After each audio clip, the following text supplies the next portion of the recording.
ਓਮ ਪ੍ਰਕਾਸ਼ ਗਾਸੋ ਦਾ novel ਬੀਤ ਗਈਆਂ ਬਾਤਾਂ ਦੀ ਬਾਤ ਦਾ 7ਵਾਂ ਕਾਂਡ।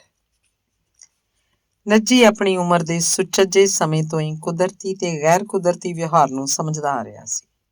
ਨੱਜੀ ਨੇ ਇਖਲਾਕ ਨੂੰ ਪੂਜਨੀਕ ਸਮਝਿਆ ਹੋਇਆ ਸੀ। ਬਦ ਇਖਲਾਕੀ ਨੂੰ ਨੱਜੀ ਨੇ ਕਦੀ ਵੀ ਪਸੰਦ ਨਹੀਂ ਸੀ ਕੀਤਾ। ਇਸ ਪ੍ਰਕਾਰ ਦੇ ਸਿਲਸਿਲੇ ਤਹਿਤ ਅੱਜ ਜਦੋਂ ਨੱਜੀ ਆਪਣੀ ਘਰਵਾਲੀ ਦੁਆਰਾ ਪਰੋਸੇ ਗਏ ਪ੍ਰਸ਼ਾਦ ਪਾਣੀ ਨੂੰ ਪ੍ਰਸੰਨਤਾ ਪੂਰਵਕ ਛੱਡ ਕੇ ਆਪਣੇ ਕੋਲ ਬੈਠੀ ਬਲਬੀਰ ਕੌਰ ਨੂੰ ਇੰਝ ਮੁਖਾਤਿਬ ਹੋ ਰਿਹਾ ਸੀ। ਵੇਖੋ ਬਲਬੀਰ ਕੌਰ ਸਾਹਿਬਾ ਜੀ, ਮੈਂ ਜਦੋਂ ਕਿਸੇ ਦਿਨ ਤੁਹਾਨੂੰ ਉੱਚੇ ਸੁੱਚੇ ਸੱਚੇ ਸਪਸ਼ਟ ਸੁਭਾਵਿਕ ਤੇ ਸਹਿਜ ਖਿਆਲਾਂ ਦੀ ਉਚਾਈ ਬਾਰੇ ਦੱਸ ਰਿਹਾ ਸੀ, ਉਸ ਦਿਨ ਮੇਰਾ ਭਾਵ ਵਿਤਕਰੇਬਾਜ਼ੀ ਦੇ ਦੁਖਾਂਤ ਤੋਂ ਦਰਦ ਦੇ ਕਲੇਸ਼ ਬਾਰੇ ਸੀ। ਸ੍ਰੀਮਤੀ ਜੀ, ਸਭ ਤੋਂ ਪਹਿਲੀ ਗੱਲ ਤਾਂ ਇਹ ਹੈ ਕਿ ਜਿਹੜਾ ਆਨੰਦ ਤੁਹਾਡੇ ਦੁਆਰਾ ਪਰੋਸੇ ਭੋਜਨ ਪਾਣੀ ਤੋਂ ਪ੍ਰਾਪਤ ਹੁੰਦਾ ਹੈ, ਉਹ ਆਨੰਦ ਨੌਕਰ ਦੁਆਰਾ ਦਿੱਤੇ ਰੋਟੀ ਟੁੱਕ 'ਚ ਨਹੀਂ ਹੁੰਦਾ। ਕਰਮਚਾਰੀ ਨੇ ਤਾਂ ਕੰਮ ਨੂੰ ਪੂਰਾ ਕੀਤਾ ਹੁੰਦਾ, ਜਦਕਿ ਮਾਂ ਭੈਣ ਧੀ ਤੇ ਘਰਵਾਲੀ ਦੀ ਭੋਜਨ ਦੇਣ ਵੇਲੇ ਭਾਵਨਾ ਇਲਾਹੀ ਤੇ ਆਪਣੱਤ ਵਾਲੀ ਹੁੰਦੀ ਹੈ। ਹਾਂ ਤਾਂ ਬਲਬੀਰ ਕੌਰ ਜੀ, ਮੇਰੇ ਭੋਜਨ ਵਾਲੇ ਬਰਤਨਾਂ 'ਚ ਆਹ ਕਟੋਰੀ ਦਹੀਂ ਨਾਲ ਭਰੀ ਹੋਈ ਸੀ। ਦਹੀਂ ਦਾ ਪਦਾਰਥ ਸਿਹਤ ਲਈ ਬੜਾ ਗੁਣਕਾਰੀ ਹੁੰਦਾ ਹੈ। ਨੱਜੀ ਨੇ ਹੁਣ ਉਸ ਕਟੋਰੀ ਨੂੰ ਆਪਣੇ ਹੱਥਾਂ 'ਚ ਫੜ ਕੇ ਆਖਿਆ, ਦਹੀਂ ਨਾਲ ਭਰੀ ਇਹ ਕਟੋਰੀ ਅੰਮ੍ਰਿਤ ਵਰਗੀ ਸੀ।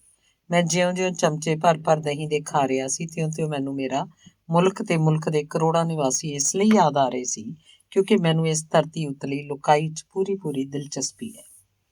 ਮੇਰੀ ਸਮਕਾਲੀ ਲੁਕਾਈ ਦੇ ਕਰੋੜਾਂ ਲੋਕਾਂ ਨੂੰ ਹਰ ਰੋਜ਼ ਕਟੋਰੀ ਭਰੀ ਦਹੀਂ ਨਸੀਬ ਨਹੀਂ ਹੁੰਦੀ।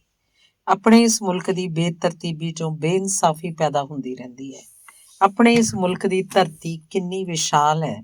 ਆਪਣੇ ਇਸ ਮੁਲਕ 'ਚ ਪਾਣੀ ਦੀ ਕੋਈ ਘਾਟ ਨਹੀਂ, ਪਰ ਹਰ ਰੋਜ਼ ਨਾਲੀਆਂ 'ਚ ਕਰੋੜਾਂ ਲੀਟਰ ਪਾਣੀ ਸੜਦਾ ਰਹਿੰਦਾ ਹੈ। ਧਰਤੀ, ਪਾਣੀ, ਘਾਹ, ਜੰਗਲ ਤੇ ਪਸ਼ੂ ਪਾਲੇ ਤੇ ਸੰਭਾਲੇ ਜਾ ਸਕਦੇ ਹਨ। ਕਰੋੜਾਂ ਨਿਵਾਸੀਆਂ ਨੂੰ ਦੁੱਧ ਪੈਦਾ ਕਰਨ ਵਾਲੇ ਕਾਰਜ 'ਚ ਲਾਇਆ ਜਾ ਸਕਦਾ ਹੈ। ਇੰਝ ਰੱਜ ਕੇ ਦੁੱਧ, ਦਹੀਂ ਤੇ ਮੱਖਣ ਖਾਧਾ ਜਾ ਸਕਦਾ ਹੈ। ਬਲਬੀਰ ਕੌਰ ਜੀ, ਇਸ ਪ੍ਰਕਾਰ ਦੀ ਨੀਤੀ ਨੂੰ ਹੀ ਤਾਂ ਉੱਚੇ ਖਿਆਲ ਵਾਲੀ ਵਿਉਂਤ ਆਖਿਆ ਜਾ ਸਕਦਾ ਹੈ। ਇਸ ਪ੍ਰਕਾਰ ਦੇ ਲੋਕ ਪੱਖੀ ਮੰਤਵ ਦੀ ਪੂਰਤੀ ਲਈ ਮਾਇਆ ਦੀ ਲੋੜ ਪਏਗੀ। ਮਾਇਆ ਨਾਲ ਆਪਣੇ ਮੁਲਕ ਦੇ ਸਰਮਾਏਦਾਰਾਂ ਦੀਆਂ ਅਲਮਾਰੀਆਂ ਭਰੀਆਂ ਪਈਆਂ ਹਨ। ਉਹ ਵਿਚਾਰ ਉੱਚੇ ਵਿਚਾਰ ਹੁੰਦੇ ਹਨ ਜਿਨ੍ਹਾਂ ਸਦਕਾ ਸਮਾਜ ਤੇ ਸਮਾਂ ਸੁਖਾਲਾ ਰਹਿ ਸਕੇ। ਸੁਖਾਲੇ ਸਮੇਂ ਨੂੰ ਸਤਿਯੁਗ ਕਿਹਾ ਜਾ ਸਕਦਾ ਹੈ। ਸਮੇਂ ਨੂੰ ਸੁਖਾਲਾ ਬਣਾਉਣ ਵਾਲੀ ਵਿਉਂਤ ਉੱਚੀ ਵਿਉਂਤ ਹੁੰਦੀ ਹੈ। ਉੱਚੀਆਂ ਵਿਉਂਤਾਂ ਤੋਂ ਸੱਖਣਾ ਆਪਣਾ ਇਹ ਮੁਲਕ ਮੁਸੀਬਤਾਂ 'ਚ ਫਸਦਾ ਜਾ ਰਿਹਾ ਹੈ। ਨੱਜੀ ਨੇ ਵੇਖਿਆ ਉਸ ਦੀ ਘਰਵਾਲੀ ਨੂੰ ਉਹਦੀ ਇਸ ਪ੍ਰਕਾਰ ਦੀ ਹੋਣਹਾਰ ਵਰਤਾ 'ਚ ਕੋਈ ਰੁਚੀ ਨਹੀਂ। ਤਦ ਉਹ ਚੁੱਪ ਕਰ ਗਿਆ। ਚੁੱਪ ਬੈਠੇ ਨੱਜੀ ਅੰਦਰ ਇੱਕ ਅਜਿਹੀ ਆਵਾਜ਼ ਉੱਠੀ ਜਿਹਦੇ ਅਰਥ ਅਗੰਮੀ ਸਨ। ਅਗੰਮੀ ਅਰਥਾਂ ਵਾਲੀ ਆਵਾਜ਼ ਨੇ ਨੱਜੀ ਨੂੰ ਜ਼ਿੰਦਗੀ ਦੇ ਨੂਰ ਦੇ ਉਸ ਝਲਕਾਰੇ ਵੱਲ ਲੈ ਜਾਣਾ ਸ਼ੁਰੂ ਕਰ ਲਿਆ ਜਿੱਥੇ ਸਰਬੱਤ ਦਾ ਸੰਗੀਤ ਗੂੰਜ ਰਿਹਾ ਸੀ। ਕਿਸੇ ਭਲੇ ਪੁਰਸ਼ ਦੀ ਭਾਵਨਾ ਨੇ ਮਹਿਸੂਸ ਕਰਕੇ ਲਿਖਿਆ ਹੋਇਆ ਹੈ ਕਿ ਗੁਰਬਾਣੀ ਸਰਬੱਤ ਦੇ ਸੰਗੀਤ ਨੂੰ ਰੂਪਮਾਨ ਕਰਨ ਵਾਲੀ ਸਹਿਜ ਧਾਰਨਾ ਹੈ। ਹੁਣ ਨੱਜੀ ਦੇ ਮਨ ਵਿਚਲਾ ਅਹਿਸਾਸ ਸਮਝ ਰਿਹਾ ਸੀ ਕਿ ਸਰਬੱਤ ਨੂੰ ਸੁਖੀ ਰੱਖਣ ਵਾਲੀ ਧਾਰਨਾ ਧਰਤੀ ਲਈ ਲਾਭਦਾਇਕ ਹੁੰਦੀ ਹੈ। ਨੱਜੀ ਨੂੰ ਆਪਣੇ ਅਧਿਐਨ ਕਾਲ ਸਮੇਂ ਸਿੱਖਿਆ ਮਿਲ ਚੁੱਕੀ ਸੀ ਕਿ ਤੁਹਾਨੂੰ ਦੂਜੇ ਨਾਲ ਆਪਣੀ ਗੱਲਬਾਤ ਸਾਂਝੀ ਕਰਦਿਆਂ ਦੂਜੇ ਦੀ ਰੁਚੀ ਨੂੰ ਸਮਝ ਕੇ ਗੱਲ ਕਰਨੀ ਚਾਹੀਦੀ ਹੈ। ਇਸ ਪ੍ਰਕਾਰ ਦੇ ਸਿਲਸਿਲੇ ਤਹਿਤ ਕਦੇ ਨੱਜੀ ਨੇ ਮਨੁੱਖ ਦੀਆਂ ਰੁਚੀਆਂ, ਮਨੁੱਖ ਦੀਆਂ ਆਦਤਾਂ ਦੇ ਨਾਲ ਮਨੁੱਖੀ ਅਮਲਾਂ ਬਾਰੇ ਚੰਗੀਆਂ ਤਕੜੀਆਂ ਪੁਸਤਕਾਂ ਪੜ੍ਹ ਲਈਆਂ ਸਨ।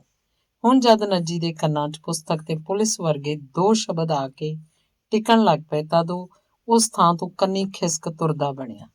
ਨੱਜੀ ਨੂੰ ਇੰਝ ਲੱਗਿਆ ਜਿਵੇਂ ਉਹ ਪੁਸਤਕ ਹੋਵੇ ਤੇ ਬਲਬੀਰ ਕੌਰ ਪੁਲਿਸ ਹੋਵੇ। ਕਾਂਡ 8ਵਾਂ। ਸਾਦਗੀ ਨੂੰ ਸੰਸਕਾਰਾਂ ਦੀ ਸੁੰਦਰਤਾ ਵਜੋਂ ਸਵੀਕਾਰ ਕਰਨ ਵਾਲਾ ਨਾਇਬ ਤਹਿਸੀਲਦਾਰ ਨਰਿੰਜਨ ਸਿੰਘ ਖੁਰਮੀ ਆਪਣੇ ਖਾਸ ਕਿਸਮ ਦੇ ਖਿਆਲਾਂ ਦੀ ਖਾਸੀਅਤ ਕਰਕੇ ਹਰਮਨ ਪਿਆਰਾ ਬਣਿਆ ਹੋਇਆ ਸੀ। ਜ਼ਿਲ੍ਹਾ ਕਚਹਿਰੀਆਂ ਦੇ ਸਦਰ ਮੁਕਾਮ ਦੀਆਂ ਇਮਾਰਤਾਂ 'ਚ ਜਿੱਥੇ ਖੁਰਮੀ ਹੋਰਾਂ ਦਾ ਦਫ਼ਤਰ ਸੀ, ਉਹ ਨਵੇਕਲੀ ਥਾਂ ਤੇ ਸੀ। ਆਪਣੇ ਦਫ਼ਤਰ ਵੀ ਖੁਰਮੀ ਕਾਰ ਆਦਿ ਦੀ ਥਾਵੇਂ ਪੈਦਲ ਹੀ ਜਾਂਦਾ ਹੁੰਦਾ ਸੀ।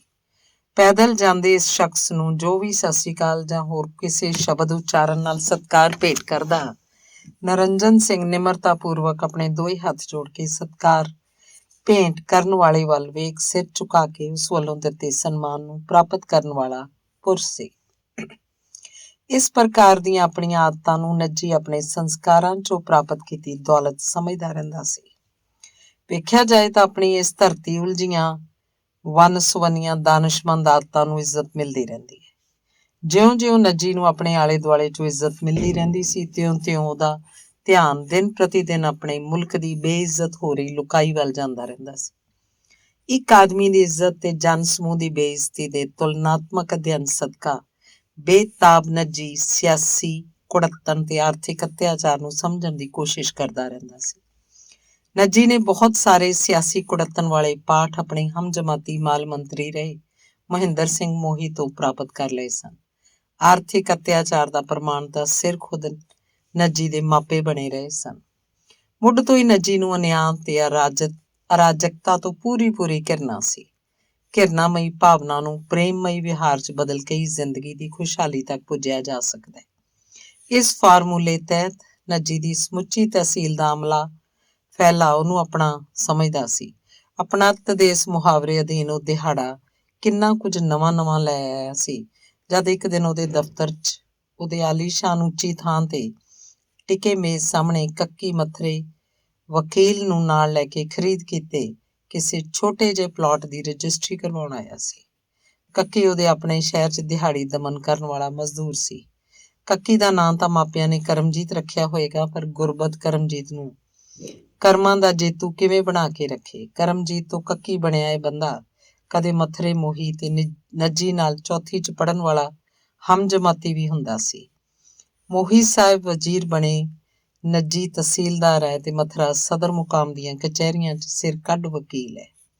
ਉਹ ਤਾਂ ਸੂਬੇ ਦੀ ਹਾਈ ਕੋਰਟ 'ਚ ਕੇਸਾਂ ਨੂੰ ਨਿਪਟਾਉਣ ਲਈ ਵੀ ਜਾਂਦਾ ਰਹਿੰਦਾ ਹੈ। ਨੱਜੀ ਦੀਆਂ ਅਨੁਭਵਸ਼ੀਲ ਅੱਖਾਂ ਨੇ ਜਦ ਆਪਣੀ ਮਿਹਨਤ ਮਜ਼ਦੂਰੀ ਕਰਨ ਵਾਲੇ ਚੌਥੀ ਜਮਾਤ ਦੇ ਹਮਜਮਾਤੀ ਨੂੰ ਵੇਖਿਆ ਤਾਂ ਇੱਕਦਮ ਆਪਣੇ ਉੱਚੇ ਮੇਜ਼ ਤੋਂ ਉੱਠਿਆ। ਉਹਨੇ ਆਪਣੇ ਸਾਹਮਣੇ ਖੜੇ ਆਪਣੇ ਜਮਾਤੀ ਕੱਕੀ ਦੇ ਮੱਥਰੇ ਨੂੰ ਬਾਹੋਂ ਫੜਿਆ ਤੇ ਦਫ਼ਤਰ ਦੇ ਮਗਰਲੇ ਪਾਸੇ ਰਿਟਾਇਰਿੰਗ ਰੂਮ 'ਚ ਆਰਾਮ ਕੁਰਸੀਆਂ ਤੇ ਲਿਆ ਬਿਠਾਇਆ।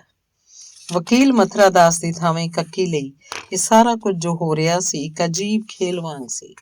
ਕੱਕੀ ਨੂੰ ਨੱਜੀ ਨੇ ਆਪਣੇ ਕੋਲ ਦੀ ਹੋਰ ਆਰਾਮ ਕੁਰਸੀ ਕੋਲ ਬੈਠ ਉਹਨੂੰ ਹਲੂਣਦਿਆਂ ਕਿਹਾ, ਕਿਉਂ ਬਈ ਕਰਮਜੀਤ ਸਿਆਂ, ਤੈਨੂੰ ਆਪਣੇ ਸਕੂਲ ਦੀ ਚੌਥੀ ਜਮਾਤ 'ਚ ਆਪਣੇ ਨਾਲ ਪੜ੍ਹਦਾ ਮੋਹਣ ਕਜਈਆ ਯਾਦ ਹੈ? ਉਹ ਕਜਈਆ ਕਾਲਾ ਕਲੋਟਾ ਮੈਸੜਾ ਜਿਹਾ ਜਿਹੜਾ ਖੰਮ ਖਾਈ ਹਰ ਮਾਸਟਰ ਕੋਲ ਕਿਸੇ ਨਾ ਕਿਸੇ ਵਿਦਿਆਰਥੀ ਦੀ ਝੂਠੀ ਸ਼ਿਕਾਇਤ ਕਰਦਾ ਰਹਿੰਦਾ ਸੀ।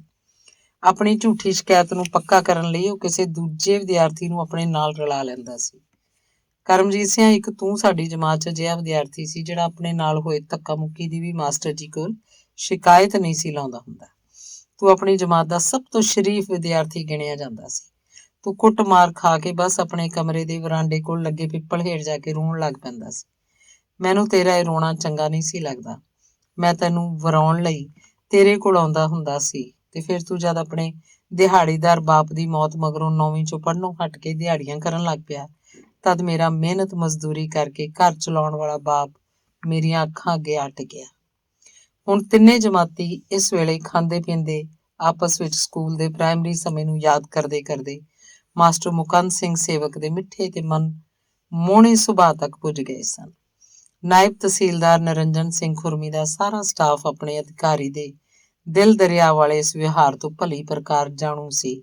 ਸਟਾਫ ਨੇ ਪੁਰਾਣੇ ਜਮਾਤੀਆਂ ਦੀ ਇਸ ਮਹਿਫਿਲ ਲਈ ਖਾਣ ਵਾਸਤੇ ਬੇਹੱਦ ਹੀ ਪਿਆਰੇ ਪਦਾਰਥ ਲਿਆ ਰੱਖੇ ਸਨ। ਕੱਕੀ ਜਦੋਂ ਜਕੀ ਤੱਕੀ ਕਰਕੇ ਖਾ ਪੀ ਰਿਹਾ ਸੀ ਤਦ ਨੱਜੀ ਨੇ ਉਹਨੂੰ ਝਿੜਕ ਕੇ ਆਖਿਆ, ਤੂੰ ਹੁਣ ਐਂ ਸਮਝ ਬਈ ਤੂੰ ਆਪਣੀ ਚੌਥੀ ਜਮਾਤ ਦੇ ਨੱਜੀ ਕੋਲ ਬੈਠਾ ਹੈ। ਆਹ ਰਜਿਸਟਰੀ ਤੱਕ ਤੇਰੇ ਘਰ ਕੱਲ ਪੁੱਜ ਜਾਊਗੀ। ਖੁਰਮੀ ਸਾਹਿਬ ਦੇ ਇਸ਼ਾਰੇ ਤੇ ਦਫ਼ਤਰ ਦੇ ਕਲਰਕ ਨੇ ਕੱਕੀ ਹੱਥੋਂ ਫਾਈਲ ਫੜ ਲਈ। ਸ਼ੁਗਲ ਸ਼ਪਟੇ ਦੇ ਖੁੱਲੇ ਖੁਲਾਸੇ ਮਾਹੌਲ ਕਾਰਨ ਕੱਕੀ ਵੀ ਹੁਣ ਥੋੜਾ ਕੁ ਜਦ ਖੁੱਲ ਗਿਆ ਤਾਂ ਆਪਣੇ ਜਮਾਤੀ ਵਕੀਲ ਮਥੁਰਾ ਦਾਸ ਦੇ ਕਹਿਣ ਤੇ ਆਪਣੇ ਘਰ ਦੀ ਕਥਾ ਸੁਣਾਉਣ ਲੱਗ ਪਿਆ। ਹੁਣ ਕੱਕੀ ਆਪਣੀ ਬੇਬਸੀ ਨੂੰ ਇੰਤਜ਼ਾਰ ਕਰ ਰਿਹਾ ਸੀ। ਵੇਖੋ ਬਈ ਦੋਸਤੋ, ਐਵੇਂ ਮੂਰਖਤਾ ਵਾਲੇ ਝੱਲਦੀ ਪਿਛਲੇ 9-10 ਵਰ੍ਹਿਆਂ 'ਚ ਮੈਂ 5-6 ਜਵਾਕ ਕਰ ਬੈਠਾ। ਹੁਣ ਪਤਾ ਲੱਗਦਾ ਇਹਨਾਂ ਨੂੰ ਪਾਲਣਾ ਕਿੰਨਾ ਔਖਾ ਹੁੰਦਾ ਹੈ। ਔਖ ਆਦਮੀ ਦੀਆਂ ਅੱਖਾਂ ਨੂੰ ਖੋਲ ਦਿੰਦੀ ਹੈ। ਵੇਖੋ ਬਈ ਭਰਾਓ, ਖੁੱਲੀਆਂ ਅੱਖਾਂ ਨਾਲ ਹੀ ਅਸਲੀਅਤ ਨੂੰ ਵੇਖਿਆ ਜਾ ਸਕਦਾ ਹੈ। ਥਿਵਿਆਂ ਕੱਕੀ ਜਦ ਆਪਣੀ ਘਰੇਲੂ ਦੁਰਦਸ਼ਾ ਬਾਰੇ ਦੱਸ ਰਿਹਾ ਸੀ ਤਦ ਨੱਜੀ ਨੇ ਆਪਣੀ ਜੇਬ 'ਚੋਂ 5000 ਰੁਪਏ ਕੱਢ ਕੇ ਆਪਣੇ ਦੂਜੇ ਜਮਾਤੀ ਵਕੀਲ ਮਥੁਰਾ ਦਾਸ ਨੂੰ ਫੜਾਉਂਦਿਆਂ ਆਖਿਆ, ਭਰਾਵਾ ਅੱਜ ਨਾ ਜਦ ਤੂੰ ਕਚਹਿਰੀਆਂ ਦੇ ਟਾਈਮ ਮਗਰੋਂ ਆਪਣੇ ਇਸ ਜਮਾਤੀ ਨੂੰ ਜੁੱਤੀ ਪੱਗ ਤੇ ਪਹਿਨਾਵਾ ਖਰੀਦ ਕੇ ਲੈ ਕੇ ਹੀ ਨਾ ਦੇਈਂ, ਸਗੋਂ ਆਪਾਂ ਫੇਰ ਇਹਨੂੰ ਰੈਡੀਮੇਡ ਪਹਿਨਾਵਾ ਪਹਿਨਾ ਕੇ ਆਪਣੀ ਭਾਬੀ ਸਾਹਿਬਾ ਕੋਲ ਛੱਡ ਕੇ ਆਵਾਂਗੇ। ਆ ਫੜ 1000 ਹੋਰ, ਇਹਦਾ ਚੰਗਾ ਤਕੜਾ ਗੁੜ ਚਾਹ ਆਟਾ ਦਾਲਾਂ ਵਾਲਾ ਚੰਗਾ ਤਕੜਾ ਰਾਸ਼ਨ ਖਰੀਦ ਲਈ। ਕੱਕੀ ਨੂੰ ਪਤਾ ਲੱਗੇ ਵੀ ਉਹਦੇ ਬਰਾਬਰ ਦਿਹਾੜੀ ਕਰਨ ਵਾਲੇ ਧੰਨਾ ਸਿੰਘ ਦਾ ਪੁੱਤ ਨੱਜੀ ਨਾਇਬ ਤਹਿਸੀਲਦਾਰ ਲੱਗਿਆ ਹੋਇਆ। ਕਾਂਡ 9ਵਾਂ। ਦਫ਼ਤਰੀ ਫਾਈਲਾਂ ਦੀ ਢਕੌਂਸਲੇਬਾਜ਼ੀ 'ਚ ਨਾਇਬ ਤਹਿਸੀਲਦਾਰ ਨਿਰੰਜਨ ਸਿੰਘ ਖੁਰਮੀ ਦੀ ਕਿਸੇ ਵੀ ਕਿਸਮ ਦੀ ਕੋਈ ਦਿਲਚਸਪੀ ਨਹੀਂ ਸੀ। ਨੱਜੀ ਲਈ ਜ਼ਿੰਦਗੀ ਵਿਚਲੇ ਛੁਪੇ ਭੇਦ ਨੂੰ ਪ੍ਰਾਪਤ ਕਰਕੇ ਪ੍ਰਸੰਨਤਾਪੂਰਵਕ ਸਮੇਂ ਨੂੰ ਅਪਣਾਉਣਾ ਉਦੇਸ਼ ਬਣਿਆ ਹੋਇਆ ਸੀ। ਬਾਲਮੀਕੀ ਡੇਰੇ ਵਿਖੇ ਲਤਾੜੀ ਉਮਰ ਨੂੰ ਅਰਥ ਤੇ ਅੱਖਾਂ ਬਖਸ਼ਣ ਵਾਲੇ ਕਾਰਜ ਨੱਜੀ ਲਈ ਕਰਤੱਵ ਬਣੇ ਹੋਏ ਸਨ। ਬਾਬਾ ਗੁਰਦੌਰੀ ਨੇ ਬਾਲਮੀਕੀ ਡੇਰੇ ਦਾ ਕਾਇਆ ਕਲਪ ਕਰਨ ਵਾਲੇ ਨੱਜੀ ਦੇ ਪਿਤਾ ਧੰਨਾ ਸਿੰਘ ਦੀ ਆਬਣਾ 'ਚ ਇੱਕ ਕਵਿਤਾ ਵੀ ਲਿਖੀ ਸੀ। ਧੰਨਾ ਸਿੰਘ ਨੂੰ ਜਦ ਆਪਣੇ ਆਪ ਨੂੰ ਇੱਕ ਕਵਿਤਾ 'ਚ ਮਿਲੀ ਥਾਂ ਬਾਰੇ ਪਤਾ ਲੱਗਿਆ ਤਾਂ ਉਹਨੂੰ ਇਉਂ ਮਹਿਸੂਸ ਹੋਇਆ ਜਿਵੇਂ ਉਹਦਾ ਜੀਵਨ ਸਫਲ ਹੋ ਗਿਆ ਹੁੰਦਾ ਹੈ। ਨੱਜੀ ਦੀ ਮਾਤਾ ਅਜੈਬ ਕੌਰ ਨੇ ਲਗਾਤਾਰ 2 ਸਾਲਾਂ ਦੀ ਅਣਥੱਕ ਮਿਹਨਤ ਨਾਲ ਬਾਲਮੀਕੀ ਡੇਰੇ ਨੂੰ ਸ਼ੀਸ਼ੇ ਵਾਂਗ ਲਿਸ਼ਕਾ ਦਿੱਤਾ ਸੀ। ਸਰਕਾਰੀ ਤੇ ਸਮਾਜਿਕ ਖੇਤਰ ਦੀਆਂ ਹੋਣੀਆਂ ਤੇ ਅਣਹੋਣੀਆਂ ਵਾਲੀਆਂ ਕਹਾਣੀਆਂ ਦੀ ਜਦੋਂ ਕਲਾ ਤੇ ਕਲੇਸ਼ ਵਾਂਗ ਪਹਿਚਾਨ ਹੋਣ ਲੱਗਦੀ, ਤਦ ਨਿਰੰਜਨ ਹੋਰਾਂ ਨੂੰ ਪਦ ਪ੍ਰਾਪਤੀ ਮਗਰੋਂ ਹੈਂ ਕਰਦੇ ਹਫਲੇ ਅਧਿਕਾਰੀ ਅਧਮੋਏ ਹਿੰਸਿਆਂ ਵਰਗੇ ਜਾਪਦੇ। ਇਸ ਪ੍ਰਕਾਰ ਦੇ ਸਰੋਕਾਰ ਤਹਿਤ ਹੀ ਤਾਂ ਖੁਰਮੀ ਸਾਹਿਬ ਦੀ ਘਰਵਾਲੀ ਬਲਬੀਰ ਕੌਰ DSP ਬਣ ਗਈ ਸੀ। ਖੁਰਮੀ ਹੋਰਾਂ ਦਾ ਨਾਇਬ ਤਹਿਸੀਲਦਾਰ ਤੋਂ ਵੱਡੇ ਤਹਿਸੀਲਦਾਰ ਬਣ ਜਾਣ ਦਾ ਸਫ਼ਰ ਸੁਭਾਵਕ ਸੀ। ਇੰਜ ਸੁਭਾਵਕ ਤੇ ਅਸੁਭਾਵਕ ਵਿੱਚ ਕਾਫੀ ਫਰਕ ਤੇ ਕਾਫੀ ਭੇਦ ਹੁੰਦਾ ਹੈ, ਜੋ ਪਤੀ ਪਤਨੀ ਨੂੰ ਪਦਵੀ ਮਿਲ ਜਾਣ ਤੇ ਉਜਾਗਰ ਹੋ ਰਿਹਾ ਸੀ। ਨਿਰਣਾ ਠੀਕ ਹੈ ਕਿ ਜਿਸ ਢੰਗ ਤਰੀਕੇ ਨਾਲ ਕਿਸੇ ਨੂੰ ਕੋਈ ਵਸਤ ਮਿਲੀ ਹੋਈ ਹੁੰਦੀ ਹੈ, ਉਸ ਢੰਗ ਤਰੀਕੇ ਦੀ ਚਾਹਨਾ ਉਸ ਵਿਅਕਤੀ ਅੰਦਰ ਬਣੀ ਰਹਿੰਦੀ ਹੈ। ਬਣਨ ਬਣਾਉਣ ਵਾਲੇ ਤਰਜ਼ ਤੇ ਤਰੀਕਿਆਂ ਤੇ ਤਬਸਰਾ ਤਾਂ ਹੁੰਦਾ ਹੀ ਰਹਿੰਦਾ ਹੈ। ਇਸ ਤਬਸਰੇ ਅਧੀਨ ਨਿਰੰਜਨ ਨੂੰ ਬੇਲਾਗ ਤੇ ਬਲਬੀਰ ਕੌਰ ਨੂੰ ਲਾਗ ਵਾਲਾ ਗਰਦਾਨਿਆ ਜਾਂਦਾ ਸੀ। ਸੰਸਕਾਰਾਂ ਦੀ ਦੂਰੀ, ਸਾਂਸਕ੍ਰਿਤਿਕ ਤੇ ਸੁਭਾਅ ਦੀ ਦੂਰੀ ਸੱਭਿਆਚਾਰਕ ਹੁੰਦੀ ਹੈ। ਇੰਜ ਪਿਛਲੇ ਵਰ੍ਹਿਆਂ ਤੋਂ ਨਿਰੰਜਨ ਸਿੰਘ ਤੇ ਬਲਬੀਰ ਕੌਰ ਸਮਾਜਿਕ ਤੌਰ ਤੇ ਭਾਵੇਂ ਇੱਕ ਸਨ, ਪਰ ਸਾਂਸਕ੍ਰਿਤਿਕ ਤੇ ਸੱਭਿਆਚਾਰਕ ਪੱਖੋਂ ਇੱਕ ਦੂਜੇ ਤੋਂ ਦੂਰ ਜਾ ਰਹੇ ਸਨ। ਨਿਰੰਜਨ ਹੋਰਾਂ ਦੀ ਘਰਵਾਲੀ ਜਦੋਂ ਪੁਲਿਸ ਦੀ ਵਰਦੀ ਪਾ ਕੇ ਤਿਆਰ ਹੁੰਦੀ, ਉਹਦਾ ਸਹਾਇਕ ਪੁਲਿਸ ਅਮਲਾ ਜਦੋਂ ਉਹਨੂੰ ਲੈਣ ਆਉਂਦਾ, ਤਾਂ ਨੱਜੀ ਇੰਜ ਮਹਿਸੂਸ ਕਰਦਾ ਜਿਵੇਂ ਉਹਦੀ ਘਰਵਾਲੀ ਸਹਿਜਤਾ ਤੇ ਸੁਭਾਵਿਕਤਾ ਨੂੰ ਗਵਾ ਰਹੀ ਹੈ। ਬਲਬੀਰ ਕੌਰ DSP ਸਾਹਿਬ ਆਪਣੇ ਵਿਭਾਗ ਦੇ ਦਫ਼ਤਰ ਵੱਲ ਹੋ ਤੁਰਦੀ ਤੇ ਇੱਧਰ ਆਪਣੇ ਸੁਭਾਵਿਕ ਕਾਇਦੇ ਨੂੰ ਅਪਣਾਉਂਦਾ ਹੋਇਆ ਨਿਰੰਜਨ ਸਿੰਘ ਜਦ ਆਪਣੇ ਦਫ਼ਤਰ ਵੱਲ ਗਤੀਸ਼ੀਲ ਸੀ, ਤਦ ਉਹਨੂੰ ਉਹਦੇ ਖਿਆਲ ਇੰਜ ਘੇਰ ਲੈਂਦੇ। ਇਸ ਧਰਤੀ ਤੇ ਜਿੰਨੀਆਂ ਕੌਮਾਂ ਸੱਭਿਅਕ ਹਨ, ਉੱਥੇ ਉਨੀ ਪੁਲਿਸ ਦੀ ਤਾਇਨਾਤੀ ਘੱਟ ਹੈ। ਜਿਨ੍ਹਾਂ ਲੋਕਾਂ ਨੇ ਅਜੇ ਤੱਕ ਜਹਾਲਤ, ਜ਼ੁਲਮ, ਮੂਰਖਤਾ, ਕਠੋਰਤਾ, ਕਮੀਨਗੀ ਤੇ ਕਾਰ ਸ਼ੈਤਾਨੀ ਛੱਡੀ ਨਹੀਂ, ਉਹਨਾਂ ਲਈ ਪੁਲਿਸ ਜ਼ਾਬਤੇ ਦੀ ਵੱਧ ਲੋੜ ਪੈਂਦੀ ਹੈ। ਕਈ ਸੱਭਿਅਕ ਮੁਲਕਾਂ ਵਿੱਚ ਤਾਂ ਇੱਕ ਸਿਪਾਹੀ ਦੀ ਗਵਾਹੀ ਨੂੰ ਨਿਆਂਪਾਲਿਕਾ ਦਾ ਜੱਜ ਵੀ ਅਸਵੀਕਾਰ ਨਹੀਂ ਕਰ ਸਕਦਾ। ਸੋ ਗੱਲ ਦਾ ਨਿਬੇੜਾ ਤਾਂ ਇਸ ਫੈਸਲੇ ਨਾਲ ਹੁੰਦਾ ਹੈ ਕਿ ਅਸੀਂ ਕਿਸ ਵਿਵਹਾਰ ਨੂੰ ਸਵੀਕਾਰ ਕਰਦੇ ਹਾਂ, ਕਿਸ ਵਿਵਹਾਰ ਨੂੰ ਅਸਵੀਕਾਰ ਕਰਦੇ ਹਾਂ। ਸਵੀਕ੍ਰਿਤੀ, ਸੰਸਕ੍ਰਿਤੀ, ਸੱਭਿਆਚਾਰ ਤੇ ਸਾਥ ਵਰਗੇ ਸ਼ਬਦ ਜਿਉਂ-ਜਿਉਂ ਨੱਜੀ ਹੋਰਾਂ ਦੇ ਨਾਲ ਹੋ ਕੇ ਤੁਰਦੇ ਰਹੇ, ਤਿਉਂ-ਤਿਉਂ ਨੱਜੀ ਹੋਰਾਂ ਨੂੰ ਆਪਣੀ ਉਮਰ ਦੇ ਉਹ ਹਰਫ ਦਿਸਣ ਲੱਗ ਪਏ ਜਦ ਉਹਦੇ ਮਾਂ-ਬਾਪ ਜਿਉਂਦੇ ਸਨ। ਕਿਸੇ ਨੇ ਸਹੀ ਲਿਖਿਆ ਹੈ, ਕਿਸੇ ਨੇ ਸਹੀ ਆਖਿਆ ਹੈ, ਬੱਚਾ ਹਰਫ ਹੁੰਦਾ ਹੈ, ਮਾਪੇ ਉਹਨੂੰ ਹੌਸਲਾ ਬਖਸ਼ਦੇ ਰਹਿੰਦੇ ਹਨ, ਮਾਪੇ ਹੌਸਲਾ ਹੁੰਦੇ ਹਨ। ਸਰਕਾਰ ਨੂੰ ਵੀ ਸਮਾਜ ਦੇ ਮਾਪੇ ਬਣ ਕੇ ਆਪਣੇ ਫਰਜ਼ਾਂ ਦੀ ਪੂਰਤੀ ਕਰਨੀ ਚਾਹੀਦੀ ਹੈ। ਅੱਜ ਕੱਲ੍ਹ ਦੀ ਆਪਣੇ ਇਸ ਮੁਲਕ ਦੀ ਸਰਕਾਰ ਸਮਾਜ ਲਈ ਹੌਸਲਾ ਨਹੀਂ, ਤਦ ਹੀ ਤਾਂ ਹਰ ਕਿਸਮ ਦੇ ਹਾਦਸਿਆਂ 'ਚ ਵਾਧਾ ਹੋ ਰਿਹਾ ਹੈ। ਗਰੀਬੀ ਨੂੰ ਬਹੁਤ ਵੱਡਾ ਸਮਾਜਿਕ ਹਾਦਸਾ ਕਿਹਾ ਜਾ ਸਕਦਾ ਹੈ।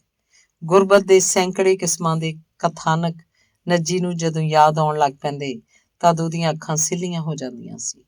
ਨੱਜੀ ਦੇ ਮਨ ਵਿਚਲੇ ਸਮਝਦਾਰੀ ਵਾਲੇ ਭਲੇ ਵਿਚਾਰਾਂ ਦੀ ਲੜੀ ਉਸ ਵੇਲੇ ਟੁੱਟੀ ਜਦੋਂ ਉਹਨੂੰ ਬਲਬੀਰ ਕੌਰ ਦੇ ਵਿਆਹ ਵਾਲੀ ਬਾਤ ਯਾਦ ਆਈ।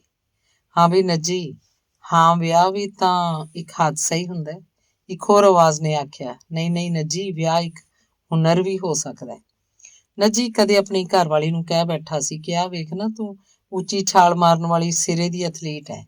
ਉੱਚੀ ਛਾਲ ਦੀ ਤੇਰੀ ਕਾਇਮ ਕੀਤੀ ਉਚਾਈ ਨੂੰ ਅਜੇ ਤੱਕ ਕੋਈ ਮਾਤ ਨਹੀਂ ਦੇ ਸਕਿਆ, ਪਰ ਕਿੰਨਾ ਚੰਗਾ ਹੁੰਦਾ ਤੇਰੇ ਖਿਆਲ ਵੀ ਤੇਰੀ ਬਹੁਤ ਉੱਚੀ ਛਾਲ ਵਾਂਗ ਬਹੁਤ ਉੱਚੇ ਹੁੰਦੇ। ਖਿਆਲ ਤੇ ਖੇਡ ਦੇ ਇਸ ਪ੍ਰਕਾਰ ਦੇ ਮੁਕਾਬਲੇ ਨੇ ਪਤੀ ਪਤਨੀ ਵਿਚਕਾਰ ਅਜਿਹਾ ਵਟਿੱਟ ਸ਼ੁਰੂ ਕਰ ਦਿੱਤਾ ਸੀ ਜਿਹੜਾ ਜੀ ਹੁਣ ਜਦੋਂ ਆਪਣੀ ਉਮਰ ਦੇ ਲਹਿੰਦੇ ਵੱਲ ਜਾ ਰਹੇ ਸਨ ਨਹੀਂ ਸੀ ਘਟਿਆ। ਵਟਿੱਟ ਘਟ ਜਾਂਦਾ, ਵਟਿੱਟ ਖਤਮ ਹੋ ਜਾਂਦਾ, ਵਟਿੱਟ ਦਾ ਨਾਂ ਨਿਸ਼ਾਨ ਨਾ ਰਹਿੰਦਾ ਜੇਕਰ ਬਲਬੀਰ ਕੌਰ ਰਿਸ਼ਵਤਬਾਜ਼ ਨਾ ਹੁੰਦੀ। ਇਸ ਧਰਤੀ ਲਈ ਰਿਸ਼ਵਤਬਾਜ਼, ਸ਼ੋਸ਼ੇਬਾਜ਼, ਨਸ਼ੇਬਾਜ਼, ਨਫੇਬਾਜ਼, ਨੌਸਰਬਾਜ਼, ਕਬੂਤਰਬਾਜ਼, ਲਫੰਡਰਬਾਜ਼, ਧੋਤੀਬਾਜ਼, ਖੋਤੀਬਾਜ਼, ਅਫਵਾਹਬਾਜ਼ ਤੇ ਤਮਾਸ਼ੇਬਾਜ਼ ਘਾਤਕ ਬਣੇ ਹੋਏ ਹਨ। ਨੱਜੀ ਹਰ ਕਿਸਮ ਦੀ ਸਿਲਸਿਲੇਬਾਜ਼ੀ ਤੇ ਲਿਫਾਫੇਬਾਜ਼ੀ ਤੋਂ ਕੋਹਾਂ ਦੂਰ ਸੀ। ਦੂਜੇ ਪਾਸੇ ਬਲਬੀਰ ਕੌਰ ਦੀ ਸਿਲਸਿਲੇਬਾਜ਼ੀ ਨੇ ਜ਼ਿਲ੍ਹੇ ਦੇ ਮੁੱਖ ਸ਼ਹਿਰ ਵਿੱਚ ਰਿਸ਼ਵਤੀ ਰੁਪਏ ਨਾਲ ਆਲੀਸ਼ਾਨ ਕੋਠੀ ਬਣਾ ਲਈ ਸੀ। ਬਲਬੀਰ ਕੌਰ ਦੀ ਇੱਛਾ ਸੀ ਕਿ ਉਹਦੀ ਕੋਠੀ ਨੂੰ ਲੋਕੀ ਖੜ ਖੜ ਕੇ ਵੇਖਿਆ ਕਰਨ। ਉਹਨੇ ਆਪਣੀ ਇਸ ਕੋਠੀ ਦਾ ਨਾਂ ਲਾਲ ਕੋਠੀ ਰੱਖਿਆ ਸੀ। ਕੋਠੀ ਨੂੰ ਬਣਦੀ ਨੂੰ ਜਦ ਸਾਲ ਭਰ ਤੋਂ ਵੱਧ ਸਮਾਂ ਹੋ ਗਿਆ ਤਦ ਨੱਜੀ ਨੇ ਵਿਸ਼ੇਸ਼ ਕਿਸਮ ਦੀ ਅਚਵੀ ਜੀ ਮਹਿਸੂਸ ਕਰਨੀ ਸ਼ੁਰੂ ਕੀਤੀ। ਇਸ ਅਚਵੀ ਦੌਰਾਨ ਨੱਜੀ ਨੂੰ ਆਪਣੇ ਦਾਦੇ ਭਾਨ ਸਿੰਘ ਦੀ ਯਾਦ ਆਈ, ਜਿਹਨੇ ਪਿੰਡ ਤੋਂ ਬਾਹਰਲੇ ਪਾਸੇ ਬੈਰਾਨ ਪਏ ਛੱਪੜਾਂ ਕੋਲ ਥੋੜ੍ਹੀ ਬਹੁਤ ਨਾਕੁਸ ਕਿਸਮ ਦੀ ਜ਼ਮੀਨ ਨੂੰ ਸੁਆਰ ਕੇ ਉਸ ਦੁਆਲੇ ਮਲੇ ਝਾੜੀਆਂ ਦੀ ਵਾੜ ਲਾ ਕੇ ਰਹਿਣ ਬਸੇਰਾ ਬਣਾ ਲਿਆ ਸੀ। ਨੱਜੀ ਦੇ ਮਨ 'ਚ ਬਹੁਤ ਵਾਰ ਆਇਆ ਕਿ ਉਹ ਆਪਣੀ ਘਰਵਾਲੀ ਨੂੰ ਕਹੇ ਕਿ ਉਹਨਾਂ ਦੋਹਾਂ ਜੀਆਂ ਦੀ ਤਨਖਾਹ ਨਾਲ ਚੰਗਾ ਸੋਹਣਾ ਘਰ ਬਣ ਸਕਦਾ ਹੈ, ਫਿਰ ਆ ਰਿਸ਼ਵਤ ਦੀ ਹਰਾਮਜ਼ਾਦਗੀ ਕਿਉਂ ਕੀਤੀ ਜਾ ਰਹੀ ਹੈ। ਇਸ ਪ੍ਰਕਾਰ ਦੇ ਖਿਆਲਾਂ ਦੇ ਵਹਿਣ 'ਚ ਵਹਿੰਦਿਆਂ ਨੱਜੀ ਨੂੰ ਕਿਸੇ ਲੇਖਕ ਦੇ ਲਿਖੇ 3-4 ਵਾਕ ਚੇਤੇ ਪਏ। ਈਗੋ ਨੂੰ ਮਨੁੱਖੀ ਮਨ ਦਾ ਕਲੇਸ਼ ਕਿਹਾ ਜਾ ਸਕਦਾ ਹੈ। ਈਗੋ ਨੂੰ ਦਿਮਾਗੀ ਅੱਗ ਆਖਿਆ ਜਾ ਸਕਦਾ ਹੈ। ਈਗੋ ਮਨੁੱਖੀ ਆਪੇ ਦੇ ਫੁਕਰੇਪਣ ਦਾ ਸਬੂਤ ਹੁੰਦੀ ਹੈ। ਸੋ ਹੁਣ ਜਦ ਨੱਜੀ ਨੇ ਕਿਸੇ ਮਨੋਵਿਗਿਆਨੀ ਦੁਆਰਾ ਖੰਡਿਤ ਤੇ ਖੇਰੂ ਖੇਰੂ ਹੋਏ ਮਨ ਬਾਰੇ ਇੰਨਾ ਕੁਝ ਪੜ੍ਹ ਲਿਆ ਤਾਂ ਉਹਦਾ ਕਿਸੇ ਵੀ ਕਿਸਮ ਦੀ ਆਪਣੀ ਘਰਵਾਲੀ ਨਾਲ ਗੱਲ ਕਰਨ ਦਾ ਹੀਆ ਨਾ ਪਿਆ। ਘਰ 'ਚ ਕਲੇਸ਼ ਦੁਖਦਾਈ ਹੁੰਦਾ ਹੈ। ਨੱਜੀ ਨੇ ਤਾਂ ਆਪਣੇ ਦੁਆਲੇ ਕਲੇਸ਼ ਨੂੰ ਖਤਮ ਕਰਨ ਦਾ ਉਪਦੇਸ਼ ਪ੍ਰਾਪਤ ਕੀਤਾ ਹੋਇਆ ਸੀ। ਸੋ ਇਸ ਪ੍ਰਕਾਰ ਦੀ ਤਬੀਅਤ ਲਈ ਘਰ ਦਾ ਕਲੇਸ਼ ਕਿਵੇਂ ਮਾਫਕ ਬੈਠ ਸਕਦਾ ਸੀ। ਨੱਜੀ ਨੂੰ ਚੁੱਪ ਤੇ ਸ਼ਾਂਤ ਰਹਿਣ ਬਾਰੇ ਭਲੀ ਪ੍ਰਕਾਰ ਪਤਾ ਸੀ। ਸੋ ਅੱਜ ਨੱਜੀ ਆਪਣੇ ਘਰ 'ਚ ਵਿਸ਼ੇਸ਼ ਕਿਸਮ ਦੀ ਚੁੱਪ ਬਣਿਆ ਹੋਇਆ ਸੀ। ਕਾਂਡ 10ਵਾਂ।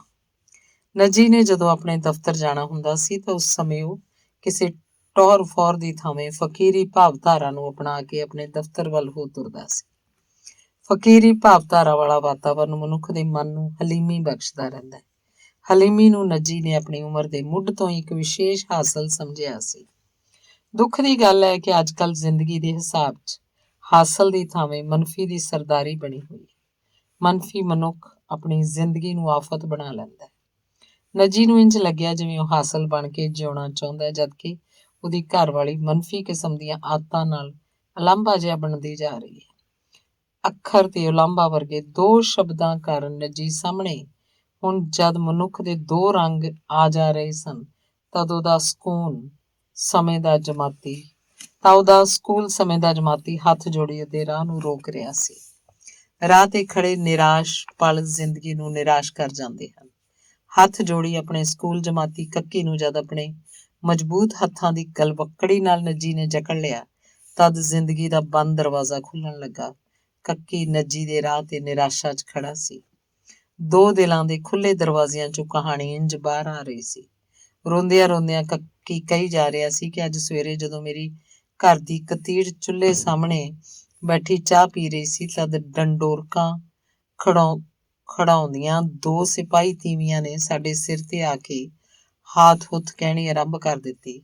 ਥੋੜਾ ਚਿਰ ਉਹ ਹਾਥ ਹੁੱਥ ਕਰਦੀਆਂ ਰਹੀਆਂ। ਮੈਂ ਹੱਥ ਬੰਨੀ ਉਹਨਾਂ ਸਾਹਮਣੇ ਖੜਾ ਰਿਹਾ।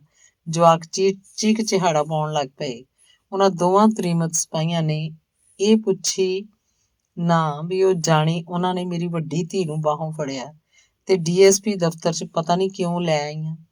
ਜਦ ਮੈਂ ਆਪਣੀ ਧੀ ਤੇ ਉਹਨਾਂ ਦਾ ਪਿੱਛਾ ਕਰਦਾ ਥਾਣੇ ਭੱਜਿਆ, ਪਤਾ ਚੱਲਿਆ ਗੁਆਂਢ 'ਚੋਂ ਗੁਆਂਢੀ ਕੁੱਲੀ ਵਾਲੀ ਬੁੱਢੀ ਰੋਂਦੀ ਕੁਰਲਾਉਂਦੀ ਸਿਆਪਾ ਕਰਦੀ ਦਿਨ ਚੜ੍ਹਦਿਆਂ ਥਾਣੇ ਪੁੱਜ ਗਈ। ਉਹਨੇ ਸਾਫ਼-ਸਾਫ਼ ਕਹਿ ਦਿੱਤਾ ਕਿ ਆ ਕੱਕੀ ਦੀ ਵੱਡੀ ਕੁੜੀ ਨੇ ਮੇਰੀ ਮੁਰਕੀ ਚੁੱਕੀ ਹੈ। ਮੈਨੂੰ ਜਦ ਥਾਣੇ ਜਾ ਕੇ ਇਸ ਚੋਰੀ ਬਾਰੇ ਕੀਤੀ ਸ਼ਿਕਾਇਤ ਦਾ ਪਤਾ ਲੱਗਾ ਤਾਂ ਮੈਂ ਬੜਾ ਪਰੇਸ਼ਾਨ ਸੀ ਕਿ ਮੇਰੀ ਸੁੱਤੀ ਪਈ ਧੀ ਚੋਰ ਕਿਵੇਂ ਬਣ ਗਈ। ਇਸ ਪ੍ਰਕਾਰ ਦੀ ਕਹਾਣੀ ਦੇ ਕਥਨ ਮਗਰੋਂ ਜਦੋਂ ਨੱਜੀ ਤੇ ਉਹਦਾ ਜਮਾਤੀ ਥਾਣੇ ਪੁੱਜੇ ਤਾਂ ਕੱਕੀ ਦੀ ਧੀ ਨੇ ਆਪਣੇ ਬਾਪ ਨੂੰ ਵੇਖਣ ਸਾਰ ਉੱਚੀ ਉੱਚੀ ਰੋਣਾ ਕੁਰਲਾਉਣਾ ਸ਼ੁਰੂ ਕਰ ਦਿੱਤਾ। ਗੱਲ ਜਦ ਗੁਆਂਢ 'ਚ ਬੈਠੀ ਡੀਐਸਪੀ ਬਲਬੀਰ ਕੌਰ ਕੋਲ ਪੁੱਜੀ ਤਾਂ ਬਾਤ ਨੇ ਆਪਣਾ ਰੂਪ ਪੂਰੀ ਤਰ੍ਹਾਂ ਬਦਲ ਲਿਆ ਸੀ। ਖੁੰਝੇ 'ਚ ਖੜੀ ਕੱਕੀ ਦੀ ਧੀ ਰੋ ਰੋ ਬੇਹਾਲ ਹੋ ਚੁੱਕੀ ਸੀ। ਨੱਜੀ ਆਪਣੀ ਜਮਾਤੀ ਕੱਕੀ ਦੀ ਧੀ ਇਸ ਹਾਲਤ ਨੂੰ ਵੇਖ ਕੇ ਸੋਚ ਰਿਹਾ ਸੀ ਕਿ ਚੋਰ ਚੋਰੀ ਕਰਕੇ ਬੇਹਾਲ ਨਹੀਂ ਹੁੰਦਾ, ਚੋਰ ਤਾਂ ਚੋਰੀ ਕਰਕੇ ਛਾਲਾ ਮਾਰਨ ਲੱਗ ਪੈਂਦਾ। ਹਾਲੋਂ ਬੇਹਾਲ ਤਾਂ ਸਾਧ ਹੁੰਦਾ। ਹੁਣ ਨੱਜੀ ਸਾਹਮਣੇ ਆਹ ਵਾਕ ਆ ਖੜਾ ਸੀ। ਆਪਣੇ ਮੁਲਕ ਦੀ ਪੁਲਿਸ ਦਾ ਇਹ ਬਹੁਤ ਵੱਡਾ ਦੁਖਾਂਤ ਹੈ ਕਿ ਉਹ ਤਾਂ ਸੱਚ ਨੂੰ ਵੀ ਸ਼ੱਕ ਦੀ ਨਜ਼ਰ ਨਾਲ ਵੇਖਦੀ ਰਹਿੰਦੀ ਹੈ। ਸ਼ੱਕੀ ਨਜ਼ਰਾਂ ਤੋਂ ਸੱਚ ਨੂੰ ਲੱਭਣ 'ਚ ਬੜੀ ਮੁਸ਼ਕਿਲ ਆਉਂਦੀ ਹੈ। ਕਈ ਘਟਨਾਵਾਂ ਜਵਾਲਾਮੁਖੀ ਵਰਗੀਆਂ ਹੁੰਦੀਆਂ ਹਨ। ਤੱਤਾ ਅੱਗ ਤੇ ਅੰਗਿਆਰ ਵਰਗਾ ਲਾਵਾ ਬਹੁਤ ਸਾਰੇ ਕੁਝ ਨੂੰ ਫੂਕ ਤੇ ਸਾੜ ਸੁੱਟਦਾ ਹੈ। ਮੱਚੀ ਧਰਤੀ ਦੇ ਵਿਰਲਾਪ ਨੂੰ ਕੌਣ ਸੁਣਦਾ ਹੈ, ਕੌਣ ਮਹਿਸੂਸ ਕਰਦਾ ਹੈ। ਬਲਬੀਰ ਕੌਰ ਨੂੰ ਜਦ ਪਤਾ ਲੱਗਿਆ ਕਿ ਚੋਰ ਕਹੀ ਜਾਣ ਵਾਲੀ ਕੁੜੀ ਉਹਦੇ ਘਰ ਵਾਲੇ ਦੇ ਜਮਾਤੀ ਦੀ ਧੀ ਹੈ, ਤਦ ਬਲਬੀਰ ਕੌਰ ਨੇ ਉਹਨੂੰ ਪਿਆਰਿਆ, ਪੁਚਕਾਰਿਆ, ਆਪਣੇ ਬਾਪ ਨਾਲ ਵਾਪਸ ਜਾਣ ਦੇ ਦਿੱਤਾ। ਮਾਯੂਸ ਤਾਂ ਉਹ ਹੁੰਦਾ ਜਿਹਨੂੰ ਸੱਚੇ ਨੂੰ ਝੂਠਾ ਕਿਹਾ ਜਾਵੇ। ਝੂਠਾ ਕਹੇ ਜਾਣ ਤੇ ਮਾਯੂਸ ਕਿਉਂ ਹੋਏਗਾ? ਮਾਯੂਸੀਆਂ ਦੀ ਮਾਨਸਿਕਤਾ ਬਾਰੇ ਸੋਚਦਾ ਨੱਜੀ ਜਦ ਆਪਣੇ ਦਫ਼ਤਰ ਪੁੱਜਾ ਤਾਂ ਉਸ ਕੋਲ ਇੱਕਦਮ ਇਹ ਖਬਰ ਆਈ ਕਿ ਅੱਜ ਸਵੇਰੇ ਚੰਡੀਗੜ੍ਹ ਵੱਲ ਜਾਂਦਿਆਂ ਰਾਜਪੁਰਾ ਟੱਪ ਕੇ ਮਹਿੰਦਰ ਸਿੰਘ ਮੋਹੀ ਦੀ ਕਾਰ ਦੁਰਘਟਨਾ ਵਿੱਚ ਮੌਤ ਹੋ ਗਈ ਹੈ। ਇਸ ਖਬਰ ਨੇ ਨਰਿੰਜਨ ਸਿੰਘ ਖੁਰਮੀ ਹੋਰਾਂ ਨੂੰ ਬੁਰੀ ਤਰ੍ਹਾਂ ਝੰਜੋੜ ਦਿੱਤਾ। ਉਹਨਾਂ ਦਾ ਮਨ ਮੋਹੀ ਹੋਰਾਂ ਦੇ ਚਰਿੱਤਰ ਦੀਆਂ ਖੂਬੀਆਂ ਤੇ ਖੂਬਸੂਰਤੀਆਂ ਨੂੰ ਜਿਉਂ-ਜਿਉਂ ਲੱਭਦਾ ਰਿਹਾ, ਤਿਉਂ-ਤਿਉਂ ਉਹਨਾਂ ਦੇ ਦਫ਼ਤਰ ਦਾ ਅਮਲਾ ਉਹਨਾਂ ਦੇ ਆਲੇ ਦੁਆਲੇ ਇਕੱਠਾ ਹੁੰਦਾ ਗਿਆ। ਸ਼ੋਕ ਵਾਲੇ ਇਸ ਮਾਹੌਲ 'ਚ ਦਰੀਆਂ ਉੱਤੇ ਬੈਠੇ ਆਪਣੇ ਦਫ਼ਤਰ ਦੇ ਕਰਮਚਾਰੀਆਂ ਨੂੰ ਨੱਜੀ ਹੋਰਾਂ ਆਖਿਆ, ਨੇਕ ਇਨਸਾਨ ਦੀ ਉਮਰ ਤਾਂ ਜ਼ਿੰਦਗੀ ਲਈ ਨਸੀਹਤ ਵਾਂਗ ਹੁੰਦੀ ਹੈ। ਦਫ਼ਤਰ ਵਾਲਿਆਂ ਦੀ ਇਸ ਸ਼ੋਕ ਸਭਾ 'ਚ ਸੱਜੇ ਖੱਬੇ ਦੇ ਕਚਹਿਰੀ ਮੁਲਾਜ਼ਮ ਵੀ ਜਦ ਆ ਸ਼ਾਮਲ ਹੋਏ ਤਦ ਨੱਜੀ ਹੋਰਾਂ ਨੇ ਬਿਨਾਂ ਕਿਸੇ ਰਸਮੀ ਵਿਖਾਵੇ ਤੋਂ ਇਕੱਠ ਨੂੰ ਆਖਿਆ, ਵੇਖੋ ਭਾਈ ਮਿੱਤਰ ਪਿਆਰਿਓ, ਜਨਮ ਨੂੰ ਜ਼ਿੰਦਗੀ ਦਾ ਆਰੰਭ ਤੇ ਮੌਤ ਨੂੰ ਜ਼ਿੰਦਗੀ ਦਾ ਅੰਤ ਕਿਹਾ ਜਾ ਸਕਦਾ ਹੈ। ਆਪਣੀ ਇਸ ਧਰਤੀ ਤੇ ਕਈ ਬੰਦੇ ਜਿਉਂਦੇ ਜਿਉਂਦੇ ਚਲਾਣਾ ਕਰ ਜਾਂਦੇ ਤੇ ਕਈ ਬੰਦੇ ਮਰੇ ਜਿਉਂ ਕੇ ਮਰ ਮਿਟ ਜਾਂਦੇ ਹੈ। ਮੋਹੀ ਸਾਹਿਬ ਇਸ ਧਰਤੀ ਲਈ ਜਿਉਂਦੇ ਰਹੇ। ਹੁਣ ਉਹਨਾਂ ਦਾ ਜਿਉਣਾ ਸਾਡੇ ਲਈ ਉਪਦੇਸ਼ ਹੈ। ਸ਼ਰਾਫਤ ਸਦੀਵੀ ਹੁੰਦੀ ਹੈ। ਆਪਾਂ ਸਾਰਿਆਂ ਤੋਂ ਇੱਕ ਉਪਦੇਸ਼ ਵੱਖ ਹੋ ਗਿਆ, ਇਸ ਲਈ ਆਪਾਂ ਦੁਖੀ ਹਾਂ। ਮੇਰਾ ਤਾਂ ਹੁਣ ਇਹ ਕਹਿਣਾ ਹੈ ਕਿ ਆਪਾਂ ਨੂੰ ਕਿਸੇ ਨਾ ਕਿਸੇ ਉਪਦੇਸ਼ ਨੂੰ ਆਪਣੀ ਉਮਰ ਦਾ ਹਿੱਸਾ ਬਣਾਈ ਰੱਖਣਾ ਚਾਹੀਦਾ ਹੈ। ਬਸ ਮੇਰਾ ਤਾਂ ਇਸ ਸ਼ੋਕ ਸਭਾ ਸਮੇਂ ਇਹੀ ਕਹਿਣਾ ਹੈ ਕਿ ਉਮਰ ਤੇ ਉਪਦੇਸ਼ ਨੂੰ ਵੱਖ ਨਹੀਂ ਕਰਨਾ ਚਾਹੀਦਾ। ਕਾਂਡ 11ਵਾਂ। ਕਈ ਵਾਰ ਸਮੇਂ 'ਚ ਪੈਦਾ ਹੋਈਆਂ ਅਚਾਨਕ ਕਿਸਮ ਦੀਆਂ ਘਟਨਾਵਾਂ ਮਨੁੱਖੀ ਮਨ ਨੂੰ ਖੁਸ਼ੀ ਤੇ ਗਮੀ ਦੇ ਦੋ ਅਜਿਹੇ ਕਿਨਾਰਿਆਂ 'ਚ ਅਜਿਹਾ ਫਸਾ ਜਾਂਦੀਆਂ ਹੈ ਕਿ ਉਹ ਕਿਸੇ ਇੱਕ ਕਿਨਾਰੇ ਨਹੀਂ ਲੱਗ ਸਕਦਾ। ਪਾਣੀ ਦੀ ਨਦੀ ਦੇ ਦੋ ਕਿਨਾਰੇ ਤੇ ਜ਼ਿੰਦਗੀ ਦੀਆਂ ਘਟਨਾਵਾਂ ਦੇ ਦੋ ਪਾਸਿਆਂ ਤੇ ਪਲਸੇਟਿਆਂ 'ਚ ਬਹੁਤ ਵੱਡਾ ਫਰਕ ਹੁੰਦਾ ਹੈ। ਪਿਛਲੇ ਹਫ਼ਤੇ ਨੱਜੀ ਦੇ ਜਮਾਤੀ ਮਹਿੰਦਰ ਸਿੰਘ ਮੋਹੀ ਦੀ ਮੌਤ ਤੇ ਅਗਲੇ ਹਫ਼ਤੇ ਨੱਜੀ ਦੀ ਘਰਵਾਲੀ ਬਲਬੀਰ ਕੌਰ ਦੁਆਰਾ 2 ਸਾਲ ਲਾ ਕੇ ਬਣਵਾਈ ਲਾਲ ਕੋਠੀ ਦਾ ਉਦਘਾਟਨ ਸੀ। ਬਲਬੀਰ ਕੌਰ ਤੇ ਨਰਿੰਜਨ ਸਿੰਘ ਖੁਰਮੀ ਦੀ ਆਪਸ 'ਚ ਆਰੰਭ ਤੋਂ ਹੀ ਸਥਰੀ ਨਹੀਂ ਸੀ ਪੈ ਰਹੀ। ਨੱਜੀ ਆਪਣੀ ਨਿਰਲੇਪ ਅਵਸਥਾ ਦੁਆਰਾ ਹਰ ਸਮੇਂ ਕਿਸੇ ਨਾ ਕਿਸੇ ਉਦੇਸ਼ ਨੂੰ ਅਪਣਾਉਂਦਾ ਰਹਿੰਦਾ ਸੀ ਤੇ ਉਦੇਸ਼ ਦਾ ਉਪਦੇਸ਼ ਹੁੰਦਾ ਹੈ। ਮਹਿੰਦਰ ਸਿੰਘ ਮੋਹੀ ਮਾਲ ਮੰਤਰੀ ਰਿਹਾ। ਲੋਕਾਈ ਉਹਨੂੰ ਮੁੜੋ ਘੁੜ ਕੇ ਸਿਆਸੀ ਖੇਤਰ 'ਚ ਲਿਜਾਣਾ ਚਾਹੁੰਦੀ ਸੀ।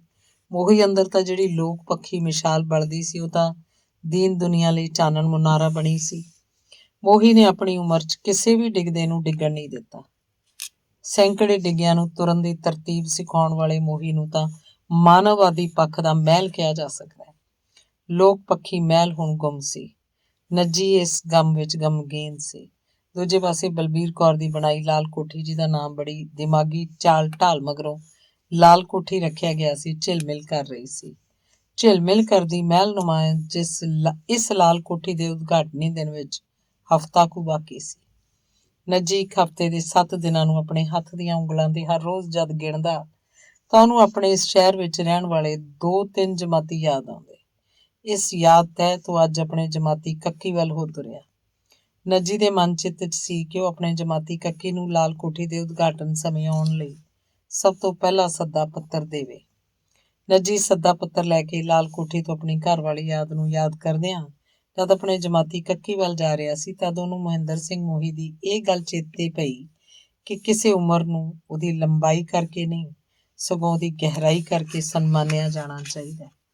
ਇਸ ਪ੍ਰਕਾਰ ਦੀ ਉੱਤਮ ਕਿਸਮ ਦੀ ਸੋਚ ਦੀ ਧੜਕਣ ਸਮੇਂ ਉਹਦੇ ਖਿਆਲਾਂ 'ਚ ਉਹਦੀ ਪਤਨੀ ਆ ਟਿਕੀ, ਜਿਹਦੀ ਰਹਿਣੀ ਬਹਿਣੀ 'ਚ ਕਿਤੇ ਵੀ ਗਹਿਰਾਪਣ ਨਹੀਂ ਸੀ। ਬਲਬੀਰ ਕੌਰ ਤਾਂ ਪਿਛਲੇ 25-30 ਵਰ੍ਹਿਆਂ ਤੋਂ ਪਤਲੇ ਪੰਧ ਦੀ ਪਾਂਧੀ ਬਣ ਕੇ ਹੀ ਤੁਰਦੀ ਆ ਰਹੀ ਸੀ।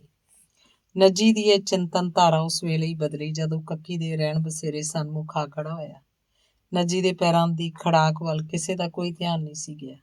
ਇਸ ਅਵਸਥਾ ਨੂੰ ਮਹਿਸੂਸ ਕਰਦਿਆਂ ਨੱਜੀ ਦੇ ਮਨ 'ਚ ਇਹ ਗੱਲ ਆਈ, ਅਜੇ ਤਾਂ ਦਿਹਾੜੀ ਤੇ ਜਾਣ ਦਾ ਵੀ ਸਮਾਂ ਨਹੀਂ ਹੋਇਆ ਕਿ ਇਹ ਇੰਨੇ ਨੂੰ ਬਾਹਰਲੇ ਪਾਸੇ ਤੋਂ ਕੱਕੀ ਦੀ ਉਹ ਕੁੜੀ ਆਪਣੀ ਇੱਕ ਸਹੇਲੀ ਨਾਲ ਇੱਧਰ ਨੂੰ ਆ ਰਹੀ ਸੀ, ਜਿਹਨੂੰ ਨੱਜੀ ਨੇ ਕਦੇ ਤੋਹਮਤ ਵਜੋਂ ਫਸਾਈ ਨੂੰ ਥਾਣੇ 'ਚੋਂ ਛੁਡਾ ਕੇ ਲਿਆਂਦਾ ਸੀ। ਉਸ ਕੁੜੀ ਨੇ ਨੱਜੀ ਨੂੰ ਵੇਖਣ ਸਾਰ ਹਾਵ ਭਾਵ ਇਲਾਹੀ ਰੂਪ ਧਾਰ ਬੈਠੇ।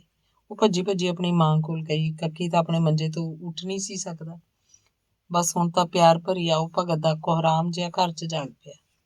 ਕੱਕੀ ਦੀ ਘਰ ਵਾਲੀ ਉਸ ਮੰਜੇ ਨੂੰ ਆਪਣੀ ਚੁੰਨੀ ਨਾਲ ਝਾੜ ਪੂੰਝ ਰਹੀ ਸੀ, ਜਿਸ ਤੇ ਬੈਠਣ ਲਈ ਉਹਨੇ ਨੱਜੀ ਨੂੰ ਬੇਨਤੀ ਕਰਨੀ ਸੀ।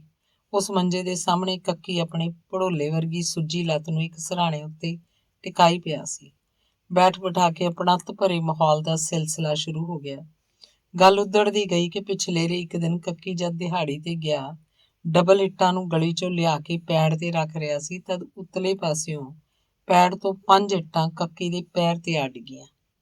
ਉਹਦੀ ਲੱਤ ਦਾ ਕਾਫੀ ਹਿੱਸਾ ਝੁਰੜਿਆ ਗਿਆ। ਘਰ 'ਚ ਨਿੰਮ ਦੇ ਉਬਾਲ ਲੱਤ ਨੂੰ ਧੋਤਾ ਜਾਂਦਾ ਰਿਹਾ। ਬਸ ਆਹੀ ਘਰ 'ਚ ਘਰੇਲੂ ਇਲਾਜ ਹੋ ਰਿਹਾ ਸੀ। ਕੱਕੀ ਦੇ ਕਹਿਣ ਤੇ ਜਦ ਕੱਕੀ ਦੀ ਘਰਵਾਲੀ ਨੇ ਨੱਜੀ ਲਈ ਚਾਹ ਲਿਆਂਦੀ, ਤਦ ਨੱਜੀ ਕੱਕੀ ਦੀ ਪਤਨੀ ਦਾ ਮੰਜੇ ਨੂੰ ਆਪਣੀ ਚੁੰਨੀ ਨਾਲ ਝਾੜ ਪੂੰਝਣ ਦੀ ਬਾਤ ਨੂੰ ਲੈ ਕੇ ਹੁਣ ਗਲਾਸ ਨੂੰ ਮੁੜ ਸਾਫ਼ ਕਰਨ ਵੱਲ ਬੜੇ ਗੌਰ ਨਾਲ ਵੇਖਣ ਵਾਲੇ ਦ੍ਰਿਸ਼ ਦੇ ਸਮਵਿਤ ਸੀ। ਨੱਜੀ ਚਾਹ ਵੀ ਪੀਂਦਾ ਰਿਹਾ। ਆਪਣੇ ਸਾਹਮਣੇ ਨਿੱਸਲ ਪਏ ਆਪਣੇ ਜਮਾਤੀ ਨੂੰ ਆਖਦਾ ਰਿਹਾ, ਮੈਂ ਵਾਪਸ ਘਰ ਜਾਣਾ, ਕਾਰ ਲੈ ਕੇ ਆਉਣਾ, ਤੂੰ ਕੱਪੜੇ ਬਦਲ ਲੈ, ਆਪਾਂ ਡਾਕਟਰ ਵਿਕਰਾਲੀ ਕੋਲ ਚੱਲਾਂਗੇ। ਅਜੇ ਤਾਂ ਉਹ ਆਪਣੇ ਕਲੀਨਿਕ 'ਚ ਆਇਆ ਨਹੀਂ ਹੋਣਾ। ਹੌਲੀ ਹੌਲੀ ਆਪਣੇ ਉੱਥੇ ਪੁੱਜਣ ਤੱਕ ਉਹ ਹਸਪਤਾਲ 'ਚ ਆ ਜਾਏਗਾ। ਡਾਕਟਰ ਵਿਕਰਾਲੀ ਨੂੰ ਆਪਣੇ ਕਲੀਨਿਕ 'ਚ ਸ਼ਹਿਰ ਦੇ ਵੱਡੇ ਤਹਿਸੀਲਦਾਰ ਦਾ ਆਪਣੀ ਕਾਰ 'ਚ ਨੇੜਲੀ ਬਸਤੀ 'ਚੋਂ ਇੰਨੀ ਸਵੇਰੇ ਇੱਕ ਮਜ਼ਦੂਰ ਨੂੰ ਲੈ ਕੇ ਆਉਣਾ ਅਜੀਬ ਜਿਹਾ ਲੱਗ ਰਿਹਾ ਸੀ। ਸਾਹਿਬ ਸਲਾਮ ਮਗਰੋਂ ਡਾਕਟਰ ਵਿਕਰਾਲੀ ਦੇ ਨੈਣ ਨਕਸ਼ਾਂ ਉੱਤੇ ਅਜੀਬ ਕਿਸਮ ਦੇ ਰੰਗ ਰੂਪ ਨੂੰ ਵੇਖ ਨੱਜੀ ਹੋਰਾਂ ਨੇ ਇਹਨਾਂ ਸਤਰਾਂ ਨਾਲ ਵਾਤਾਵਰਨ ਨੂੰ ਸਾਫ਼ ਕਰ ਦਿੱਤਾ। ਡਾਕਟਰ ਸਾਹਿਬ, ਇਹ ਬੰਦਾ ਮੇਰਾ ਚੌਥੀ ਜਮਾਤ ਤੱਕ ਜਮਾਤੀ ਰਿਹਾ। ਇਹਦਾ ਅਸਲੀ ਨਾਂ ਤਾਂ ਕਰਮਜੀਤ ਹੈ। ਅਸੀਂ ਇਹਨੂੰ ਕੱਕੀ ਕਹਿੰਦੇ ਹਾਂ। ਅਸੀਂ ਉਸ ਵੇਲੇ ਜਮਾਤ 'ਚ 35-40 ਵਿਦਿਆਰਥੀ ਸਾਂ। ਕੱਕੀ ਸਭ ਤੋਂ ਛੋਟਾ ਹੁੰਦਾ ਸੀ। ਇਹਨੂੰ ਜਦ ਕੋਈ ਵੱਡਾ ਮੁੰਡਾ ਧੌਲ ਧੱਫਾ ਕਰ ਜਾਂਦਾ ਤੇ ਕਿਸੇ ਦੀ ਕੋਈ ਸ਼ਿਕਾਇਤ ਨਹੀਂ ਸੀ ਲਾਉਂਦਾ ਹੁੰਦਾ। ਅਸੀਂ ਤਾਂ ਉਹਨਾਂ ਸਮਿਆਂ 'ਚ ਭਰਾਵਾਂ ਵਾਂਗ ਰਹਿੰਦੇ ਹੁੰਦੇ ਸੀ। ਡਾਕਟਰ ਹੋਰਾਂ ਨੂੰ ਸਥਾਨਕ ਹੋਣ ਕਰਕੇ ਭਲੀ ਭਾਂਤ ਪਤਾ ਸੀ ਕਿ ਕੱਕੀ ਮਜ਼ਦੂਰੀ ਕਰਦਾ ਤੇ ਨਰਿੰਜਨ ਸਿੰਘ ਖੁਰਮੀ ਦੀ ਕਿ ਇਮਾਨਦਾਰ ਤਹਿਸੀਲਦਾਰ ਵਜੋਂ ਸ਼ਹਿਰ 'ਚ ਆਬਨਾ ਬਣੀ ਹੋਈ ਹੈ। ਡਾਕਟਰ ਵਿਕਰਾਲੀ ਇਹਨਾਂ ਦੋਹਾਂ ਦੀ ਇਸ ਆਪਸਦਾਰੀ ਨੂੰ ਅਸ਼ ਕਰਕੇ ਸਵੀਕਾਰ ਕਰ ਰਿਹਾ ਸੀ। ਇਸ ਪ੍ਰਕਾਰ ਦੀ ਡਾਕਟਰ ਸਾਹਿਬ ਦੀ ਮਨੋਦਸ਼ਾ ਨੂੰ ਮਹਿਸੂਸ ਕਰਦਿਆਂ ਨੱਜੀ ਨੇ ਡਾਕਟਰ ਸਾਹਿਬ ਸਾਹਮਣੇ ਆਹ ਬੇਨਤੀ ਕੀਤੀ, ਡਾਕਟਰ ਸਾਹਿਬ, ਅੱਜ ਸੋਮਵਾਰ ਹੈ, ਐਤਵਾਰ ਆਉਣ 'ਚ 5-20 ਦਿਨ ਰਹਿੰਦੇ ਹਨ। ਐਤਵਾਰ ਨੂੰ ਮੇਰੇ ਘਰ ਦਾ ਪ੍ਰਵੇਸ਼ ਦਿਨ ਹੈ। ਮੇਰਾ ਨਿੱਕਾ ਵੀਰ ਉਸ ਦਿਨ ਤੱਕ ਛਾਲਾ ਮਾਰਨ ਲੱਗ ਪਵੇ। ਤੁਸੀਂ ਕਿਸੇ ਵੀ ਕਿਸਮ ਦੇ ਮਹਿੰਗੇ ਤੋਂ ਮਹਿੰਗੇ ਇਲਾਜ ਕਰਨ ਤੋਂ ਗੁਰੇਜ਼ ਨਾ ਕਰਨਾ। ਅੱਜ ਹੁਣ ਜਦ 2-3 ਘੰਟਿਆਂ ਮਗਰੋਂ ਨੱਜੀ ਹਰ ਕਿਸਮ ਦੀ ਕੱਕੀ ਦੀ ਮੱਲਮ ਪੱਟੀ ਕਰਵਾ ਕੇ ਦਵਾ ਦਾਰੂ ਦਵਾ ਕੇ ਆਪਣੀ ਕਾਰ ਤੇ ਆਪਣੇ ਘਰ ਵੱਲ ਆ ਰਿਹਾ ਸੀ, ਤਦ ਕੱਕੀ ਦੀ ਮੁਟਿਆਰ ਹੋ ਚੁੱਕੀ ਧੀ ਨੱਜੀ ਦੁਆਰਾ ਦਿੱਤੇ ਉਦਘਾਟਨੀ ਕਾਰਡ ਦੀ ਇਬਾਰਤ ਪੜ੍ਹਦੀ ਆਪਣੇ ਬਾਪ ਦੇ ਜਮਾਤੀ ਵੱਲ ਇਬਾਦਤ ਬਣੀ ਵੇਖ ਰਹੀ ਸੀ। ਕਿਸੇ ਨੇ ਠੀਕ ਹੀ ਤਾਂ ਕਿਹਾ ਕਿ ਆਦਮੀ ਦੀ ਉਮਰ ਇਬਾਦਤ ਵੀ ਬਣੀ ਰਹਿ ਸਕਦੀ ਹੈ। ਇਬਾਦਤ ਤੇ ਅੱਖਾਂ ਵਾਲੇ 2 ਸ਼ਬਦਾਂ ਨੂੰ ਲੈ ਕੇ ਲਿਖੀ ਕਿਸੇ ਕਵਿਤਾ ਨੂੰ ਜਦੋਂ ਨੱਜੀ ਨੇ ਕਦੀ ਜ਼ਬਾਨੀ ਯਾਦ ਕਰਕੇ ਆਪਣੇ ਸਕੂਲ ਦੇ ਕਾਵ ਮੁਕਾਬਲੇ 'ਚ ਸੁਣਾਇਆ ਸੀ, ਤਦ ਉਹਨੂੰ ਇਨਾਮ ਵੀ ਮਿਲਿਆ ਸੀ। ਨੱਜੀ ਨੂੰ ਕਾਵ ਉਚਾਰਨ ਤੇ ਮਿਲੇ ਇਨਾਮ ਵੇਲੇ ਮੋਹੀ ਨੇ ਇਨਾਮ ਤੇ ਅੱਖਰ ਵਰਗੇ 2 ਮਹੱਤਵਪੂਰਨ ਸ਼ਬਦਾਂ ਦੀ ਨੱਜੀ ਨਾਲ ਪਿੰਡੀ ਸਾਂਝ ਪਾਈ ਸੀ। ਇਸ ਪਿੰਡੀ ਸਾਂਝ ਦੇ ਕਈ ਦਹਾਕੇ ਪਹਿਲਾਂ ਰਚਿਤ ਪ੍ਰਕਰਣ ਅੱਜ ਦੇ ਵਰਤਮਾਨ ਲਈ ਵੀ ਜਸ਼ਨ ਬਣੇ ਹੋਏ ਸਨ। ਇਸ ਪ੍ਰਕਾਰ ਦੇ ਜਸ਼ਨ ਦੀ ਆਬਨਾ ਤਹਿਤ ਹੀ ਤਾਂ ਕੱਕੀ ਨੱਜੀ ਲਈ ਇੱਕ ਨਜ਼ੀਰ ਬਣਿਆ ਹੋਇਆ ਸੀ। ਪਿਛਲੇ ਦਿਨਾਂ ਨੱਜੀ ਨੂੰ ਹਸਪਤਾਲ ਵਿਖੇ ਉਹਦੀ ਲੱਤ ਦੀ ਸੱਟ ਨੂੰ ਠੀਕ ਕਰਵਾਉਣ ਲਈ ਲੈ ਜਾਣ ਤੋਂ ਪਹਿਲਾਂ ਵੀ ਤਾਂ ਨੱਜੀ ਨੇ ਕੱਕੀ ਨੂੰ ਕਈ ਥਾਵਾਂ ਤੇ ਦਿਹਾੜੀ ਕਰਦਿਆਂ ਵੇਖਿਆ ਸੀ। ਕੱਕੀ ਦਿਹਾੜੀਦਾਰ ਸੀ, ਕੱਕੀ ਮਜ਼ਦੂਰ ਸੀ, ਕੱਕੀ ਮਿਹਨਤੀ ਮਨੁੱਖ ਸੀ। ਨੱਜੀ ਦਾ ਬਾਪ ਵੀ ਤਾਂ ਦਿਹਾੜੀਦਾਰ, ਮਜ਼ਦੂਰ ਤੇ ਮਿਹਨਤੀ ਮਨੁੱਖ ਰਿਹਾ ਸੀ। ਮਿਹਨਤੀ ਮਨੁੱਖ ਦਾ ਪੁੱਤ ਹੁਣ ਇੱਕ ਪਦਵੀ ਦਾ ਮਾਲਕ ਹੈ। ਮੋਹੀ ਹੋਰਾਂ ਦੇ ਕਹੇ ਨਾਮ ਤੇ ਅੱਖਰ ਦੇ ਸ਼ਬਦਾਂ ਵਾਂਗ ਅੱਜ ਜਦੋਂ ਤੀਜੇ ਕੁ ਦਿਨ ਨੱਜੀ ਕੱਕੀ ਦੀ ਲੱਤ ਦਾ ਪਤਾ ਲੈਣ ਗਿਆ ਤਾਂ ਉਹਦੇ ਮਨ ਚਿੱਤ 'ਚ ਪਦਵੀ ਤੇ ਪਿਆਰ ਵਰਗੇ ਦੋ ਸ਼ਬਦ ਧੜਕ ਰਹੇ ਸਨ। ਨੱਜੀ ਨੇ ਡਾਕਟਰ ਵਿਕਰਾਲੀ ਨੂੰ ਕੱਕੀ ਨੂੰ ਠੀਕ ਕਰਨ ਲਈ 10,000 ਪੇਸ਼ਗੀ ਭੇਂਟ ਕਰਦਿਆਂ ਇਹ ਵੀ ਬੇਨਤੀ ਕੀਤੀ ਸੀ ਕਿ ਡਾਕਟਰ ਸਾਹਿਬ ਆਉਣ ਵਾਲੇ 2 ਕੁ ਦਿਨਾਂ 'ਚ ਮੇਰੇ ਇਸ ਛੋਟੇ ਵੀਰ ਨੂੰ ਮੇਰਾ ਡਰਾਈਵਰ ਤੁਹਾਡੇ ਕੋਲ ਲੈ ਕੇ ਆਇਆ ਕਰੇਗਾ, ਕਿਉਂਕਿ ਮੈਨੂੰ ਆਪਣੇ ਆਲਾ ਅਫਸਰ ਦੇ ਹੁਕਮ ਅਨੁਸਾਰ ਗੜੇਮਾਰ ਇਲਾਕੇ ਦੇ ਖੇਤਾਂ ਦੀ ਗੁਰਦੁਆਰੀ ਕਰਵਾਉਣੀ ਹੈ। ਹੁਣ ਅੱਜ ਜਦ ਨੱਜੀ ਤੀਜੇ ਦਿਨ ਸਰਕਾਰੀ ਦਫ਼ਤਰਾਂ 'ਚ ਛੁੱਟੀ ਹੋਣ ਕਰਕੇ ਕੱਕੀ ਕੋਲ ਗਿਆ ਤਾਂ ਕੱਕੀ ਨੂੰ ਇੰਨੀ ਛੇਤੀ 9/9 ਵੇਖ ਕੇ ਨੱਜੀ ਬਾਗੋ-ਬਾਗ ਸੀ। ਕੱਕੀ ਦੀ ਪਹਿਲ ਪਲੇਠੀ ਦੀ ਧੀ ਮੁਨਕਰੀ ਆਪਣੇ ਘਰ ਵਿੱਚ ਆਪਣੇ ਬਾਪ ਦੇ ਜਮਾਤੀ ਦੀ ਆਮਦ ਨੂੰ ਅਲੋਕਾਰ ਮੰਨ ਰਹੀ ਸੀ। ਕੱਕੀ ਦੀ ਘਰਵਾਲੀ ਨੇ ਨੱਜੀ ਦੀ ਮੁੱਢਲੀ ਆਓ ਭਗਤ ਕਰ ਮਗਰੋਂ ਆਪਣੀ ਧੀ ਬਾਰੇ ਇੰਜ ਕਹਿਣਾ ਸ਼ੁਰੂ ਕੀਤਾ, ਭਰਾ ਜੀ ਅਸੀਂ ਤਾਂ ਇਸ ਕੁੜੀ ਨੂੰ ਆਪਣੇ ਘਰ ਦੀ ਕਿਸਮਤ ਸਮਝਦੇ ਹਾਂ। ਮੈਨੂੰ ਤਾਂ ਸਾਡੀ ਇਹ ਕੁੜੀ ਪਿਛਲੇ ਜਨਮ ਦੀ ਚੰਦਰਿਕਾ ਲੱਗਦੀ ਹੈ। 10ਵੀਂ ਪਾਸ ਕਰਨ ਮਗਰੋਂ ਸਾਡੀ ਇਹ ਕੁੜੀ ਆ ਸਾਡੇ ਇਸ ਬਪਤਾ ਮਾਰੀ ਗਲੀ ਨੂੰ ਛੱਡ ਕੇ 3-4 ਗਲੀਆਂ ਪਾਰ ਕਰਕੇ ਆਪਣੇ ਇੱਕ ਜ਼ਿਮੀਂਦਾਰ ਸਹੇਲੀ ਦੇ ਗੁਆਂਢ 'ਚ 15-15 20-20 ਰੁਪਏ ਲੈ ਕੇ ਪੜਾਉਣ ਜਾਂਦੀ ਹੁੰਦੀ ਸੀ। ਇਹ ਜਦੋਂ ਚੌਥੀ ਗਲੀ 'ਚ ਆਪਣੀ ਸਹੇਲੀ ਦੇ ਗੁਆਂਢ ਤੱਕ ਨਿੱਕੇ ਬੱਚਿਆਂ ਨੂੰ ਪੜਾਉਣ ਲਈ ਪੁੱਜਦੀ ਤਾਂ ਪਿਛਲੀਆਂ 3 ਗਲੀਆਂ ਦੇ ਫਾਲਤੂ ਕਿਸਮ ਦੇ ਮੁੰਡੇ ਇਹਨੂੰ ਬਹੁਤ ਸਾਰਾ ਮੰਦਾ ਤੇ ਮਾੜਾ ਬੋਲਦੇ ਸੀ। ਭਰਾ ਜੀ ਮੇਰੀ ਇਸ ਧੀ ਨੂੰ ਇਸ ਕੁਚੱਜ ਤੋਂ ਬੜੀ ਨਫ਼ਰਤ ਸੀ। ਜਵਾਕਾਂ ਨੂੰ ਪੜਾਉਣਾ ਉਹ ਛੱਡ ਨਹੀਂ ਸੀ ਸਕਦੀ। ਆਖਿਰ ਇੱਕ ਦਿਨ ਇਹਨੇ ਅੱਕ ਕੇ ਥੱਕ ਕੇ ਆਪਣੀ ਸਹੇਲੀ ਦੇ ਬਾਪ ਨੂੰ ਭਾਰੀ ਮਨ ਨਾਲ ਰਾਹ 'ਚ ਆਉਣ ਵਾਲੀ ਮੁਸ਼ਕਿਲ ਬਾਰੇ ਵਿਸਥਾਰਪੂਰਵਕ ਦੱਸਿਆ ਤਾਂ ਇਹਦੀ ਸਹੇਲੀ ਦਾ ਬਾਪ, ਜੋ ਇੱਥੇ ਹੀ ਪੁਲਿਸ ਦਾ ਵੱਡਾ ਅਫਸਰ ਲੱਗਿਆ ਹੋਇਆ ਹੈ, ਭਰਾ ਜੀ ਉਹ ਬੰਦਾ ਤਾਂ ਮੈਨੂੰ ਦੇਵਤਾ ਦੇ ਤੁੱਲ ਲੱਗਿਆ। ਉਹ ਤਾਂ 1-2 ਵਾਰ ਇੱਥੇ ਇਸ ਘਰ 'ਚ ਆ ਕੇ ਮੁਨਕਰੀ ਤੋਂ ਪੁੱਛ-ਗਿੱਛ ਕਰਕੇ ਗਿਆ। ਪੁਲਿਸ ਦੇ ਉਸ ਦਰਵੇਸ਼ ਸੱਜਣ ਸਦਕਾ ਮੇਰੀ ਧੀ ਦੇ ਰਾਹ ਦੀਆਂ ਸਾਰੀਆਂ ਔਕੜਾਂ ਖਤਮ ਹੋ ਗਈਆਂ। ਵੇਖ ਲਓ ਭਰਾ ਜੀ, ਸਾਡੀ ਇਹ ਕੁੜੀ ਅੱਜ-ਕੱਲ੍ਹ ਕਾਲਜ 'ਚ ਪੜ੍ਹਦੀ ਵੀ ਹੈ, ਆਪਣੀ ਪੜ੍ਹਾਈ ਕਰਨ ਲਈ ਆਪ ਹੀ ਕਮਾਈ ਕਰਦੀ ਹੈ। ਮੁਨਕਰੀ ਦੀ ਮਾਂ ਤੋਂ ਬਾਅਦ ਮੁਨਕਰੀ ਨੇ ਨੱਜੀ ਨੂੰ ਆਪਣੀ ਕਹਾਣੀ ਸਿਰ ਖੁਦ ਇੰਜ ਦੱਸਣੀ ਸ਼ੁਰੂ ਕਰਤੀ। ਵੇਖੋ ਤਾਇਆ ਜੀ, ਤੁਸੀਂ ਮੇਰੇ ਪਿਤਾ ਜੀ ਤੋਂ ਥੋੜਾ ਕੁ ਵੱਡੇ ਹੋ, ਇਸ ਲਈ ਮੈਂ ਤੁਹਾਨੂੰ ਅੱਜ ਦੀ ਪੁੱਠੀ ਭਾਸ਼ਾ 'ਚ ਅੰਕਲ ਦੀ ਥਾਵੇਂ ਆਪਣੀ ਭਾਸ਼ਾ 'ਚ ਤਾਇਆ ਜੀ ਆਖਾਂਗੀ। ਮੇਰੇ ਪਰਮ ਪੂਜਨੀਕ ਤਾਇਆ ਜੀ, ਮੈਨੂੰ ਭਲੀ ਭਾਂਤ ਯਾਦ ਹੈ ਤੁਸੀਂ ਮੈਨੂੰ ਇੱਕ ਤੋਹਮਤ ਸਮੇਂ ਥਾਣੇ 'ਚੋਂ ਛੁਡਾ ਕੇ ਆਏ ਸੀ। ਤਾਇਆ ਜੀ ਅੱਜ-ਕੱਲ੍ਹ ਮੈਂ ਰਾਜਨੀਤੀ ਵਿਸ਼ੇ ਦੀ MA ਦੇ ਆਖਰੀ ਸਾਲ ਦੀ ਪੜ੍ਹਾਈ ਕਰ ਰਹੀ ਹਾਂ। ਤਾਇਆ ਜੀ ਮੈਂ ਰਾਜਨੀਤੀ ਵਿਸ਼ੇ ਦੀ ਪੜ੍ਹਾਈ ਨਹੀਂ ਕਰਦੀ, ਸਗੋਂ ਮੈਂ ਤਾਂ ਰਾਜਨੀਤੀ ਨੂੰ ਬਹੁਤ ਚੰਗੀ ਤਰ੍ਹਾਂ ਸਮਝਦੀ ਵੀ ਹਾਂ। ਆਪਣੇ ਮੁਲਕ ਦੀ ਰਾਜਨੀਤੀ ਨੇ ਆਪਣੇ ਮੁਲਕ ਦਾ ਪੱਠਾ ਬਿਠਾਉਣਾ ਸ਼ੁਰੂ ਕੀਤਾ ਹੋਇਆ। ਨੱਜੀ ਜਿਉਂ-ਜਿਉਂ ਆਪਣੇ ਜਮਾਤੀ ਕੱਕੀ ਦੀ ਕੁੜੀ ਨੂੰ ਸੁਣ ਰਿਹਾ ਸੀ, ਤਿਉਂ-ਤਿਉਂ ਮਹਿਸੂਸ ਕਰ ਰਿਹਾ ਸੀ ਕਿ ਗਰੀਬੀ ਕਿਸੇ ਦੇ ਦਿਮਾਗ ਤੇ ਉਸਦੀ ਸੋਚ ਨੂੰ ਗਰੀਬ ਨਹੀਂ ਕਰ ਸਕਦੀ। ਉਹ ਆਪ ਵੀ ਤਾਂ ਇੱਕ ਗਰੀਬ ਬਾਪ ਦਾ ਬੇਟਾ ਹੈ। ਕੱਕੀ ਆਪਣੀ ਘਰਵਾਲੀ ਤੇ ਆਪਣੀ ਧੀ ਨੂੰ ਸੁਣਦਿਆਂ ਇਸ ਲਈ ਬੇਤਾਬੀ ਮਹਿਸੂਸ ਕਰ ਰਿਹਾ ਸੀ ਕਿਉਂਕਿ ਉਹਦੇ ਆਪਣੇ ਮਨ 'ਚ ਵੀ ਇੱਕ ਵਿਸ਼ੇਸ਼ ਪ੍ਰਕਾਰ ਦੀ ਕਹਾਣੀ ਉਸਲ-ਵੱਟੇ ਲੈ ਰਹੀ ਸੀ। ਕੱਕੀ ਅੰਦਰਲੀ ਉਸਲ-ਵੱਟੇ ਲੈਣ ਵਾਲੀ ਕਹਾਣੀ ਦਾ ਨੱਜੀ ਨਾਲ ਵੀ ਪੂਰੀ ਤਰ੍ਹਾਂ ਬੜਾ ਨਿੱਘਾ ਵਾਸਤਾ ਸੀ। ਆਪਣੀ ਧੀ ਦੀਆਂ ਗੱਲਾਂ ਵਿਚਕਾਰ ਕੱਕੀ ਹੁਣ ਇੰਝ ਆ ਧਮਕਿਆ ਜਿਵੇਂ ਕਿਸੇ ਉੱਚੀ ਥਾਂ ਤੋਂ ਰੋੜਾ ਡਿੱਗਦਾ ਹੋਵੇ। ਹਾਂ ਵੀ ਨੱਜੀ, ਆਪਣੇ ਲਾਲ ਕੋਠੀ ਦੇ ਉਦਘਾਟਨ ਸਮੇਂ ਇੱਕ ਅਨੋਖੀ ਗੱਲ ਹੋਏਗੀ। ਦੇਖ ਵੀ ਨੱਜੀ, ਸ਼ਾਇਦ ਤੈਨੂੰ ਯਾਦ ਨਾ ਹੋਵੇ ਪਰ ਮੈਂ ਤਾਂ ਆਪਣੇ ਜਮਾਤੀ ਬੰਸੀ ਤੇ ਵੇਦ ਨੂੰ ਕਦੇ ਵੀ ਭੁੱਲ ਨਹੀਂ ਸਕਦਾ। ਆ ਪਿਛਲੇਰੇ ਵਰ੍ਹਿਆਂ 'ਚ ਜਦੋਂ ਮੋਹੀ ਸਾਹਿਬ ਮੰਤਰੀ ਬਣੇ ਸੀ, ਉੱਥੇ ਚੰਡੀਗੜ੍ਹ ਵਿਖੇ ਬੰਸੀ ਤੇ ਵੇਦ ਦੋਨੋਂ ਆਏ ਸੀ। ਤੂੰ ਕਿਸੇ ਕਾਰਨ ਕਰਕੇ ਉਸ ਸਮਾਗਮ ਤੇ ਪੁੱਜ ਨਹੀਂ ਸੀ ਸਕਿਆ। ਆ ਮੈਂ ਜਿਹੜਾ ਪਲਾਟ ਲੱਤਾ ਹੈ, ਜਿਹਦੀ ਰਜਿਸਟਰੀ ਕਰਵਾ ਕੇ ਤੂੰ ਘਰ ਦੇ ਕੇ ਗਿਆ ਸੀ, ਇਹਨੂੰ ਮੈਂ ਮੋਹੀ ਸਾਹਿਬ ਤੇ ਬੰਸੀ ਤੇ ਵੈਦ ਦੇ ਪੈਸਿਆਂ ਨਾਲ ਹੀ ਖਰੀਦਿਆ। ਮੈਂ ਤਾਂ ਆਪਣੀ ਦਿਹਾੜੀ ਨਾਲ ਜਵਾਕਾਂ ਨੂੰ ਦਾਲ ਰੋਟੀ ਮਸਾਂ ਦੇ ਰਿਹਾ। ਹਾਂ ਵੀ ਨੱਜੀ, ਆਪਣੇ ਸਕੂਲ ਸਮੇਂ ਆਪਣੀ ਜਮਾਤ 'ਚ 2 ਜੋੜੇ ਮੁੰਡੇ ਹੁੰਦੇ ਸੀ।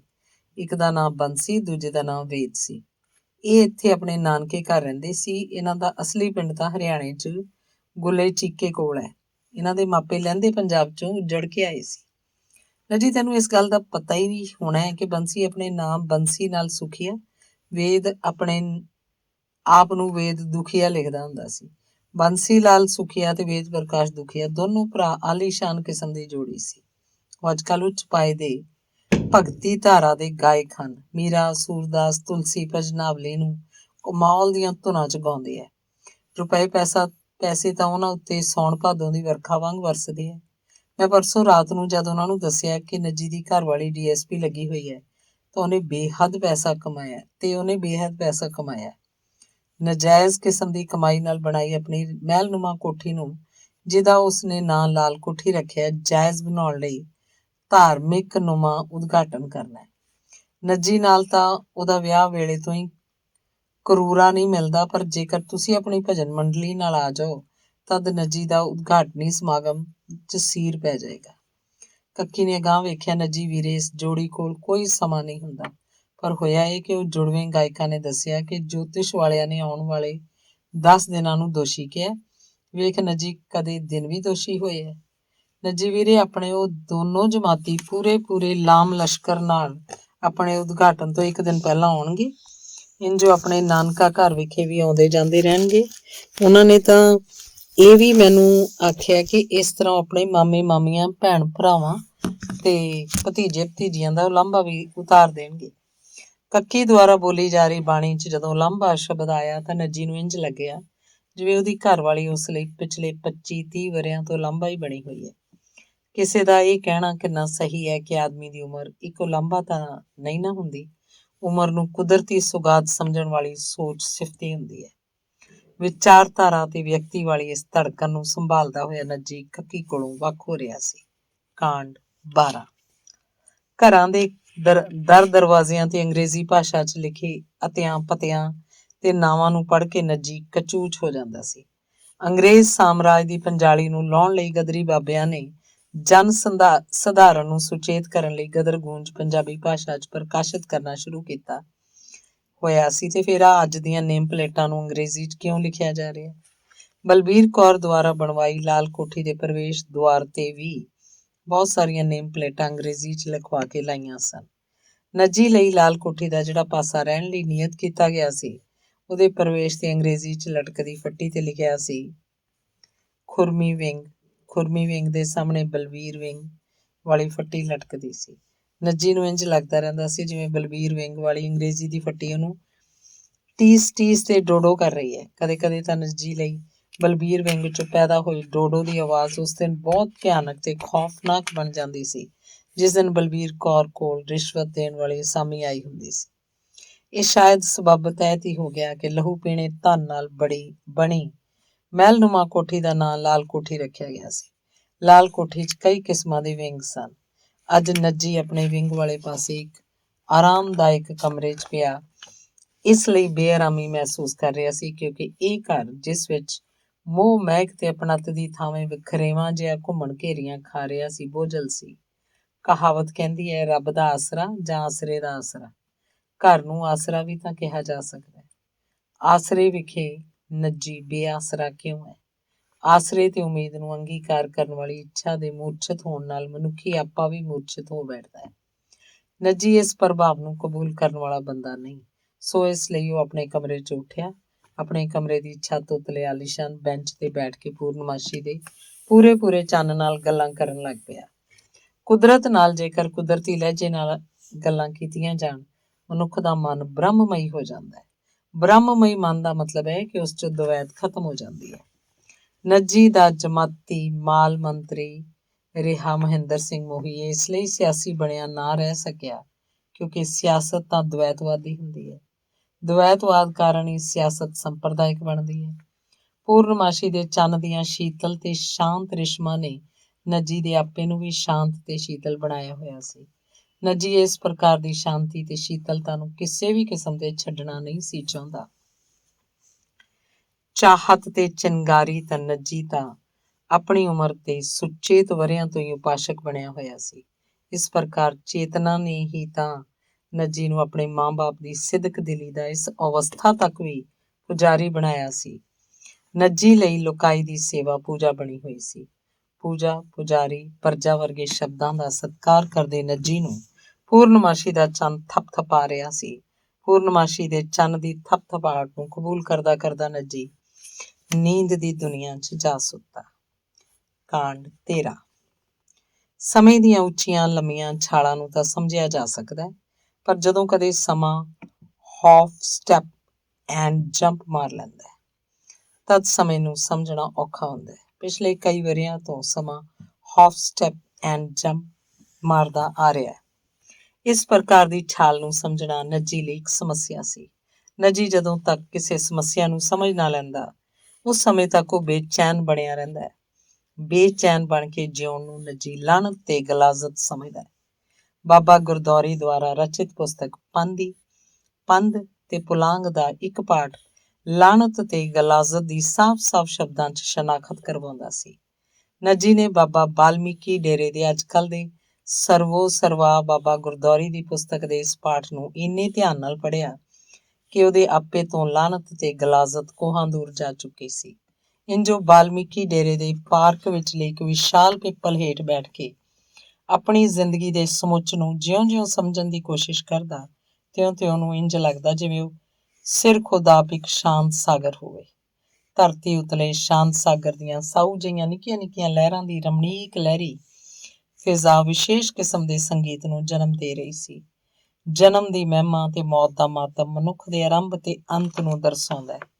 ਮਨੁੱਖ, ਮੌਤ ਤੇ ਮਾਤਮ ਵਰਗੇ ਸ਼ਬਦਾਂ ਦੀ ਤ੍ਰਿਵੇਣੀ ਨੇ ਨੱਜੀ ਨੂੰ ਆਪਣੀ ਘਰਵਾਲੀ ਬਲਬੀਰ ਕੌਰ ਦੀ ਮੌਤ ਯਾਦ ਕਰਵਾ ਦਿੱਤੀ। ਉਹ ਤਾਂ ਇੱਕ ਕਰਾਮਾਤੀ ਔਰਤ ਸੀ। ਉੱਚੀ ਛਾਲ ਦਾ ਰਿਕਾਰਡ ਕਾਇਮ ਕਰਨ ਵਾਲੀ ਇਸ ਇਸਤਰੀ ਨੂੰ ਇੱਜ਼ਤ ਦਰ ਇੱਜ਼ਤ ਮਿਲਦੀ ਰਹੀ।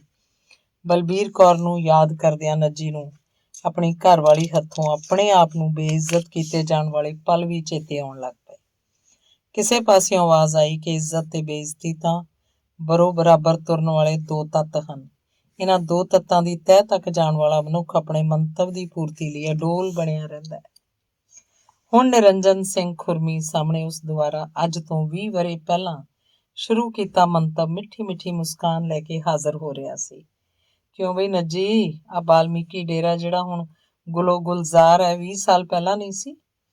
ਤੇਰੇ ਪਿਤਾ ਧੰਨਾ ਸਿੰਘ ਧਨੇਰੀਆ ਤੇ ਤੇਰੀ ਮਾਤਾ ਅਜੈਬ ਕੌਰ ਨੇ ਇਹਨੂੰ ਆਪਣੀ ਮਿਹਨਤ ਨਾਲ ਕੀ ਦਰਸ਼ਨੀ ਸਥਾਨ ਨਹੀਂ ਬਣਾ ਦਿੱਤਾ? ਤੇਰੇ ਕਹਿਣ ਸੁਣਨ ਤੇ ਬਾਬਾ ਗੁਰਦੌਰੀ ਨੇ ਝੁੱਗੀ ਝੌਂਪੜੀਆਂ 'ਚ ਕੁਰਬਲ ਕਰਦੀ ਜ਼ਿੰਦਗੀ 'ਚੋਂ ਨਿੱਕੇ ਨਿਆਣਿਆਂ ਨੂੰ ਆਪਣੀ ਉਂਗਲ ਫੜਾ ਕੇ ਬਾਲਮੀਕੀ ਡੇਰੇ ਦੀ ਪਾਠਸ਼ਾਲਾ 'ਚ ਲੈ ਆਂਦਾ। ਪਿਛਲੇ 20 ਵਰ੍ਹਿਆਂ 'ਚੋਂ ਛੱਪੜੀ ਦੀ ਸੜਾਨ 'ਚ ਸਾਹ ਲੈਂਦੀ ਜ਼ਿੰਦਗੀ ਦੀਆਂ ਅੱਖਾਂ ਖੁੱਲੀਆਂ ਅੱਖਾਂ ਨੇ ਚਾਨਣ ਨੂੰ ਕਬੂਲ ਕੀਤਾ। ਅੱਜ ਕੱਲ੍ਹ ਇਹਨਾਂ ਝੁੱਗੀ ਝੌਂਪੜਿਆਂ ਦੇ ਕਈ ਗੱਭਰੂ ਚੰਗੀ ਤਕੜੀ ਮੁਲਾਜ਼ਮਤ ਕਰ ਰਹੇ ਹਨ। ਨੱਜੀ ਨੂੰ ਪਿਛਲੇ ਵਰ੍ਹਿਆਂ ਦੀਆਂ ਲੋਕ ਪੱਖੀ ਕਾਰਗੁਜ਼ਾਰੀਆਂ ਵਾਲੀਆਂ ਗੱਲਾਂ ਨੇ ਤਾਂ ਇਹ ਗੱਲ ਵੀ ਦੱਸੀ ਕਿ ਇਹਨਾਂ ਝੁੱਗੀ ਝੌਂਪੜੀਆਂ ਦੇ ਇੱਕ ਗੱਭਰੂ ਨੇ IPS ਪਾਸ ਕੀਤੀ ਹੈ ਤੇ ਅੱਜ ਕੱਲ੍ਹ ਉਹ ਬੇਹੱਦ ਹੀ ਸਤਿਕਾਰਤ SSP ਹੈ। ਉਸ ਗੱਭਰੂ ਦੇ ਬਚਪਨ ਵੇਲੇ ਜਦ ਪੁਲਿਸ ਉਹਨਾਂ ਦੀਆਂ ਝੌਂਪੜੀਆਂ ਨੂੰ ਅਨਾਜ ਮੰਡੀ ਦੀ ਥਾਂ ਤੇ ਨਜਾਇਜ਼ ਕਰਾਰ ਦੇ ਕੇ ਉਹਨਾਂ ਨੂੰ ਉੱਥੋਂ ਉੱਠ ਜਾਣ ਲਈ ਝਾੜ ਝੜੱਪ ਕਰਦੀ ਹੁੰਦੀ ਸੀ, ਤਦ ਉਹਨੇ ਪੁਲਿਸ ਅਧਿਕਾਰੀ ਬਣ ਕੇ ਝੁੱਗੀ ਝੌਂਪੜੀ ਵਾਲਿਆਂ ਦਾ ਮਦਦਗਾਰ ਬਣਨ ਦੀ ਧਾਰ ਲਈ ਸੀ। ਆਵਾਜ਼ ਆਖ ਰਹੀ ਸੀ ਤੇ ਨੱਜੀ ਉਸ ਆਵਾਜ਼ ਨੂੰ ਸੁਣ ਰਿਹਾ ਸੀ। ਹਾਂ ਵੀ ਨੱਜੀ, ਇਹਨੂੰ ਆਖਦੇ ਆ ਮੰਤਵ ਦੀ ਮਹਾਨਤਾ। ਤੇਰੇ ਮਾਤਾ ਪਿਤਾ ਤਾਂ ਤੁਰ ਗਏ, ਪਰ ਉਹ ਤੇਰੇ ਵਰਗੀ ਮਹਾਨਤਾ ਨੂੰ ਇਸ ਸੰਸਾਰ ਨੂੰ ਦੇ ਕੇ ਗਏ। ਤੁਰ ਤਾਂ ਤੇਰੀ ਘਰਵਾਲੀ ਵੀ ਗਈ ਹੈ। ਉਹ ਆਪਣੇ ਪਿੱਛੇ ਕੀ ਛੱਡ ਕੇ ਗਈ ਹੈ? ਲਾਲਚ।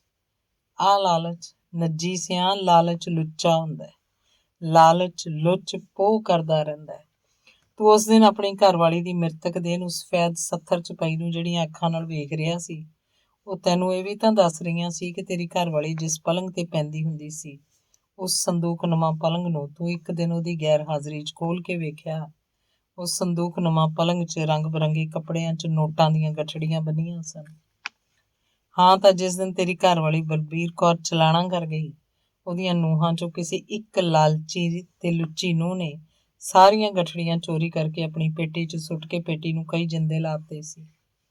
ਤੇਰੀਆਂ ਅੱਖਾਂ ਵੇਖਦੀਆਂ ਸਨ ਤੇਰੇ ਘਰਵਾਲੀ ਅਰਥੀ ਤੇ ਪਈ ਹੈ, ਰਿਸ਼ਤੇਦਾਰ ਆ ਰਹੇ ਹੈ, ਸ਼ਰਧਾ ਭੇਟ ਕਰ ਰਹੇ ਹੈ, ਤੇਰੇ ਘਰਵਾਲੀ ਦਾ ਪਲੰਘ ਖੁੱਲ੍ਹਾ ਪਿਆ ਹੈ, ਪੈਸੇ ਚੋਰੀ ਹੋ ਚੁੱਕੇ ਹੈ। ਲਾਲ ਕੋਠੀ ਨੂੰ ਆਪਣੀ ਉਸਾਰੀ ਤੇ ਲੋਕਾਂ ਦਾ ਲਹੂ ਪੀ ਪੀ ਕੇ ਲੱਗਿਆ ਪੈਸਾ ਯਾਦ ਆ ਰਿਹਾ।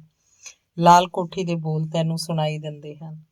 ਮੌਤ ਹਰ ਮਨੁੱਖ ਲਈ ਉਹਦੀ ਉਮਰ ਦਾ ਆਖਰੀ ਪਾਠ ਹੁੰਦੀ ਹੈ। ਤੇਰੀ ਘਰਵਾਲੀ ਦੀ ਉਮਰ ਦੇ ਆਖਰੀ ਪਾਠ ਦੇ ਕੀ ਅਰਥ ਬਣਦੇ ਆ? ਤੂੰ ਸੇਵਾ ਮੁਕਤ ਹੋਇਆ, ਤੈਨੂੰ 10 ਲੱਖ ਮਿਲਿਆ। ਤੂੰ 10 ਲੱਖ ਬਾਲਮੀਕੀ ਡੇਰੇ ਦੇ ਸਰਪ੍ਰਸਤ ਬਾਬਾ ਗੁਰਦੌਰੀ ਨੂੰ ਦੇ ਦਿੱਤਾ। ਬਾਬਾ ਗੁਰਦੌਰੀ ਨੇ ਧਨੇਰੀਆ ਟਰੱਸਟ ਰਜਿਸਟਰ ਕਰਵਾ ਕੇ ਤੇਰੇ ਪੈਸੇ ਨੂੰ ਲੋਕ ਮਦਦ ਲਈ ਸੰਭਾਲ ਲਿਆ। ਤੇਰੇ ਪੈਸੇ ਦੁਆਰਾ ਬਣੇ ਧਨੇਰੀਆ ਟਰੱਸਟ 'ਚੋਂ ਝੁੱਗੀ ਝੌਂਪੜੀ ਵਾਲੇ ਬੱਚੇ ਕਾਲਜ ਦੀ ਪੜ੍ਹਾਈ ਤੱਕ ਵੀ ਮਦਦ ਪ੍ਰਾਪਤ ਕਰਦੇ ਰਹੇ। ਝੁੱਗੀ ਝੌਂਪੜੀ ਵਾਲਿਆਂ ਕੋਲ ਆਪਣੀ ਸੰਤਾਨ ਨੂੰ IPS ਤੇ IAS ਕਰਵਾਉਣ ਲਈ ਪੈਸੇ ਕਿੱਥੇ ਸੀ?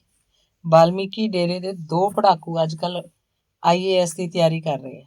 ਉਹਨਾਂ ਦੋਹਾਂ ਦੀਆਂ 2 ਅਟੈਂਪਟ ਬੇਸੂਦ ਰਹੀਆਂ, ਹੁਣ ਉਹ ਜ਼ਰੂਰ ਸਫਲ ਹੋਣਗੇ। ਲਾਲ ਕੋਠੀ ਉੱਤੇ ਲੱਗੇ ਧਨ ਤੇ ਜ਼ਿੰਦਗੀ ਦੀ ਲਾਲੀ ਨੂੰ ਕਾਇਮ ਤੇ ਦਾਇਮ ਰੱਖਣ ਲਈ ਸੰਭਾਲੇ ਹੋਏ ਤੇਰੇ ਧਨ ਦੀ ਤਾਸੀਰ 'ਚ ਕਿੰਨਾ ਫਰਕ ਹੈ। ਧਨ ਤਾਂ ਉਹ ਹੁੰਦਾ ਹੈ, ਪਰ ਉਹੀ ਧਨ ਕਿਸ ਤਰਾਜ਼ੂ ਨਾਲ ਤੁਲਦਾ ਹੈ। ਧਨ ਤਾਂ ਉਹੀ ਹੁੰਦਾ ਹੈ, ਪਰ ਉਹੀ ਧਨ ਕਿਸ ਤਰਾਜ਼ੂ ਨਾਲ ਤੁਲਦਾ ਹੈ। ਪੈਰ ਤਾਂ ਉਹੀ ਹੁੰਦੇ ਆ, ਪਰ ਉਹ ਕਿਹੜੇ ਪੈਂਡਿਆਂ ਨੂੰ ਪਾਰ ਕਰਦੇ ਆ।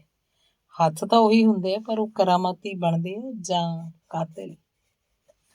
ਆਵਾਜ਼ ਨੇ ਆਖਿਆ, ਤੇਰੀ ਘਰਵਾਲੀ ਦੀ ਕਰਾਮਾਤ ਕਲੇਸ਼ ਬਣੀ ਤੇ ਤੇਰਾ ਕਿਰਦਾਰ ਜ਼ਿੰਦਗੀ ਬਣ ਰਿਹਾ। ਵਿਸ਼ਾਲ ਪਿੱਪਲ ਦੀ ਵਿਸ਼ਾਲਤਾ ਨੱਜੀ ਤੱਕ ਪੁੱਜ ਰਹੀਆਂ ਆਵਾਜ਼ਾਂ ਦੀ ਗਵਾਹ ਬਣਦੀ ਰਹੀ। ਇਸ ਪ੍ਰਕਾਰ ਦੇ ਸੁਪਨਮਈ ਤੇ ਸਾਰਥਿਕ ਪਲਾਂ ਨੂੰ ਪ੍ਰਕਰਣ ਵਾਂਗ ਸਥਾਪਿਤ ਕਰਨ ਲਈ ਕੁਦਰਤ ਇੱਕ ਅਲੋਕਾਰ ਦ੍ਰਿਸ਼ ਨੂੰ ਪੇਸ਼ ਕਰਨ ਲੱਗ ਪਈ। ਕੁਦਰਤ ਦੁਆਰਾ ਪੇਸ਼ ਕੀਤਾ ਜਾ ਰਿਹਾ ਅਲੋਕਾਰ ਦ੍ਰਿਸ਼ ਨੱਜੀ ਲਈ ਜ਼ਿੰਦਗੀ ਨਾਮੇ ਦੀ ਮਹਾਨਤਾ ਨੂੰ ਦਰਸਾ ਰਿਹਾ ਸੀ। ਇੱਕ ਨਿੱਕਾ ਜਿਹਾ ਨੰਗ ਧੜੰਗਾ ਗੋਲ ਮਟੋਲ ਜਿਹਾ ਕਣਕ ਵੰਨਾ ਨਿਆਣਾ ਆਪਣੇ ਖੱਬੇ ਹੱਥ ਨੂੰ ਪਿੱਪਲ ਹੇਠ ਬੈਠੇ ਨੱਜੀ ਵੱਲ ਵਧਾ ਕੇ ਖੜਾ ਹੈ। ਪੱਛੋਂ ਦੀ ਰੁਮਕਦੀ ਹਵਾ ਦੇ ਪਿਆਰੇ ਪਿਆਰੇ ਬੁੱਲਿਆਂ ਨਾਲ ਨਿੱਕੇ ਬਾਲ ਦੇ ਸਿਰ ਦੀਆਂ ਬਾਵਰੀਆਂ ਲਹਿਰਾ ਰਹੀਆਂ ਹਨ। ਇੰਨੇ ਸੋਹਣੇ ਬਾਲ ਰੂਪ ਦੇ ਨੱਜੀ ਨੂੰ ਆਪਣੀ ਉਮਰ ਦੇ 90 ਵਰ੍ਹਿਆਂ 'ਚ ਕਦੇ ਵੀ ਦਰਸ਼ਨ ਦੀਦਾਰ ਨਹੀਂ ਸੀ ਹੋਏ। ਨਿੱਕਾ ਬਾਲ ਕੁਝ ਵੀ ਬੋਲਦਾ ਨਹੀਂ। ਬਾਲਕ ਦੀ ਚੁੱਪ ਨੱਜੀ ਨੂੰ ਆਕਾਸ਼ਬਾਣੀ ਵਾਂਗ ਲੱਗਦੀ ਹੈ। ਹੁਣ ਪੂਰਬ 'ਚੋਂ ਇੱਕ ਆਵਾਜ਼ ਆਉਂਦੀ ਹੈ, ਨਿਰੰਜਨ ਸਿੰਘ ਖੁਰਮੀ ਸਾਹਿਬ ਜੀ, ਤੁਸੀਂ ਇਸ ਬਾਲਕ ਦੇ ਖੱਬੇ ਹੱਥ ਦੀ ਪਿੱਪਲ ਦੇ ਪੱਤੇ ਵਰਗੀ ਹਥੇਲੀ ਵੱਲ ਗੌਰ ਨਾਲ ਵੇਖੋ।